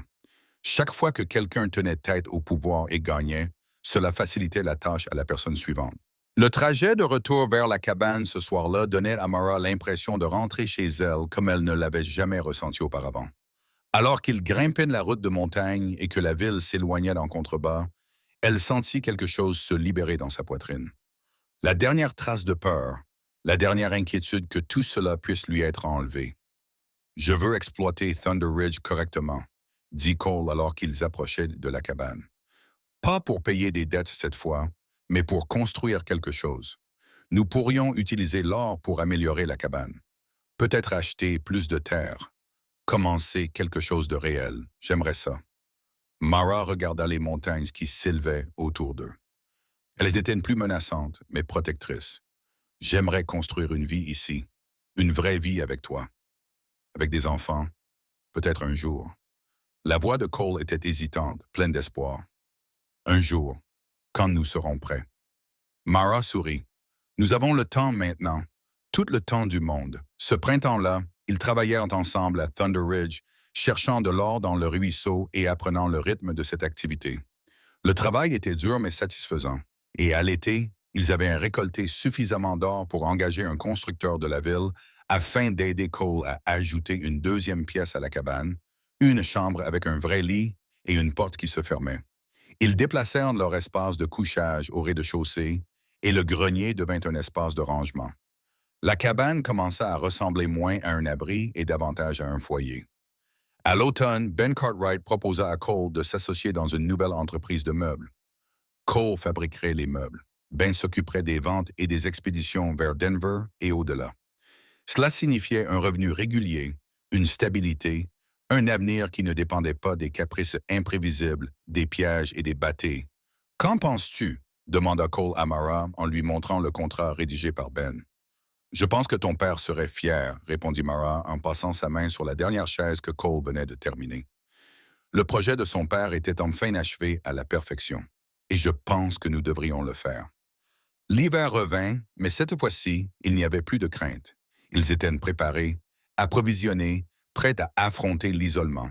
Et un soir où la neige tombait drue dehors et où le feu crépitait chaudement à l'intérieur, Mara annonça à Cole la nouvelle qu'elle gardait secrète depuis une semaine. Je suis enceinte. Cole se figea, les yeux écarquillés. Tu en es sûr? J'en suis sûr. Madame Chen l'a confirmé quand nous étions en ville la semaine dernière. Le bébé devrait naître à la fin du printemps, peut-être au début de l'été. Il traversa la pièce en deux enjambées et la prit dans ses bras, la serrant comme si elle était faite de verre et de rêve. Un bébé? Nous allons avoir un bébé. Es-tu heureux? Demanda Mara, qui avait besoin de l'entendre. Heureux n'est pas le mot. Cole s'écarta juste assez pour voir son visage. Et ce que Mara vit dans ses yeux lui coupa le souffle. De la joie, de l'émerveillement et un amour si intense qu'il lui serrait la poitrine. Tu m'as tout donné, Mara. Un foyer, un but, un avenir et maintenant un enfant. Je n'ai pas les mots pour exprimer ce que cela signifie. Alors n'utilise pas de mots. Mara l'attira vers elle pour l'embrasser. Montre-le-moi simplement. C'est ce qu'il fit. Et cette nuit-là, leur amour fut une célébration et une promesse, et le genre d'espoir qui construit des empires à partir de rien. Le bébé est né par une belle matinée de juin, alors que les prairies étaient couvertes de fleurs sauvages et que le ruisseau coulait à flot grâce à la fonte des neiges. Madame Chen est venue à la cabane pour aider à l'accouchement, et Cole a fait les 100 pas dehors comme un puma en cage jusqu'à ce que Madame Chen l'appelle enfin pour lui présenter sa fille. Elle était parfaite, toute petite, le visage rouge et hurlait de rage d'avoir été propulsée dans ce monde froid. Cole la prit dans ses mains énormes, avec une douceur qui fit déborder le cœur de Mara. Et lorsque le bébé enroula son petit poing autour de son doigt, Mara vit son mari tomber complètement et irrévocablement amoureux. Comment devrions-nous l'appeler? Demanda Cole, incapable de détourner les yeux du visage de sa fille. Clara, répondit Mara. En hommage à ta mère, Clara Ridley. Les yeux de Cole s'illuminèrent de larmes contenues. Elle t'aurait tellement aimé. Parle-lui de sa grand-mère, dit Mara doucement. Quand elle sera assez grande pour comprendre, parle-lui de la femme dont je porte la bague, de l'homme qui a construit cette cabane et de la famille dont elle est issue. Raconte-lui toute l'histoire. Je le ferai. Cole s'installa délicatement à côté de Mara sur le lit. Ils formaient désormais un tout, une famille forgée par le désespoir, les choix et le refus obstiné d'abandonner. Je lui raconterai comment sa mère est descendue d'une diligence dans une ville hostile et a gardé la tête haute, comment elle a survécu aux tempêtes de neige, aux créanciers et à toutes sortes de difficultés. Comment elle est la femme la plus forte, la plus courageuse et la plus belle que j'ai jamais connue. Cole, et je lui dirai à quel point j'ai de la chance, poursuivit-il, la voix rauque d'émotion, qu'une lettre a été falsifiée et qu'une femme a été envoyée au mauvais endroit. Et contre toute attente, j'ai rencontré la personne qui a donné un sens à ma vie. Mara leva la main et essuya les larmes sur ses joues burinées. Nous avons tous les deux eu de la chance.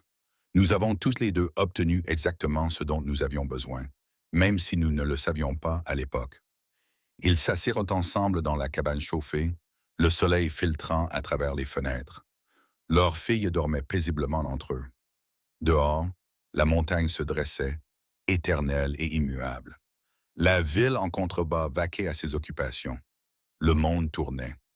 Mais ici, dans cette petite cabane sur cette montagne sauvage, deux personnes à qui on avait dit qu'elles étaient trop ou pas assez ou tout simplement mauvaises avaient trouvé exactement leur place, ensemble. Et Mara pensait, alors qu'elle s'endormait dans les bras de son mari, la respiration douce de sa fille contre son épaule, que cela valait toutes les épreuves qu'il avait fallu traverser pour en arriver là. Toutes les épreuves.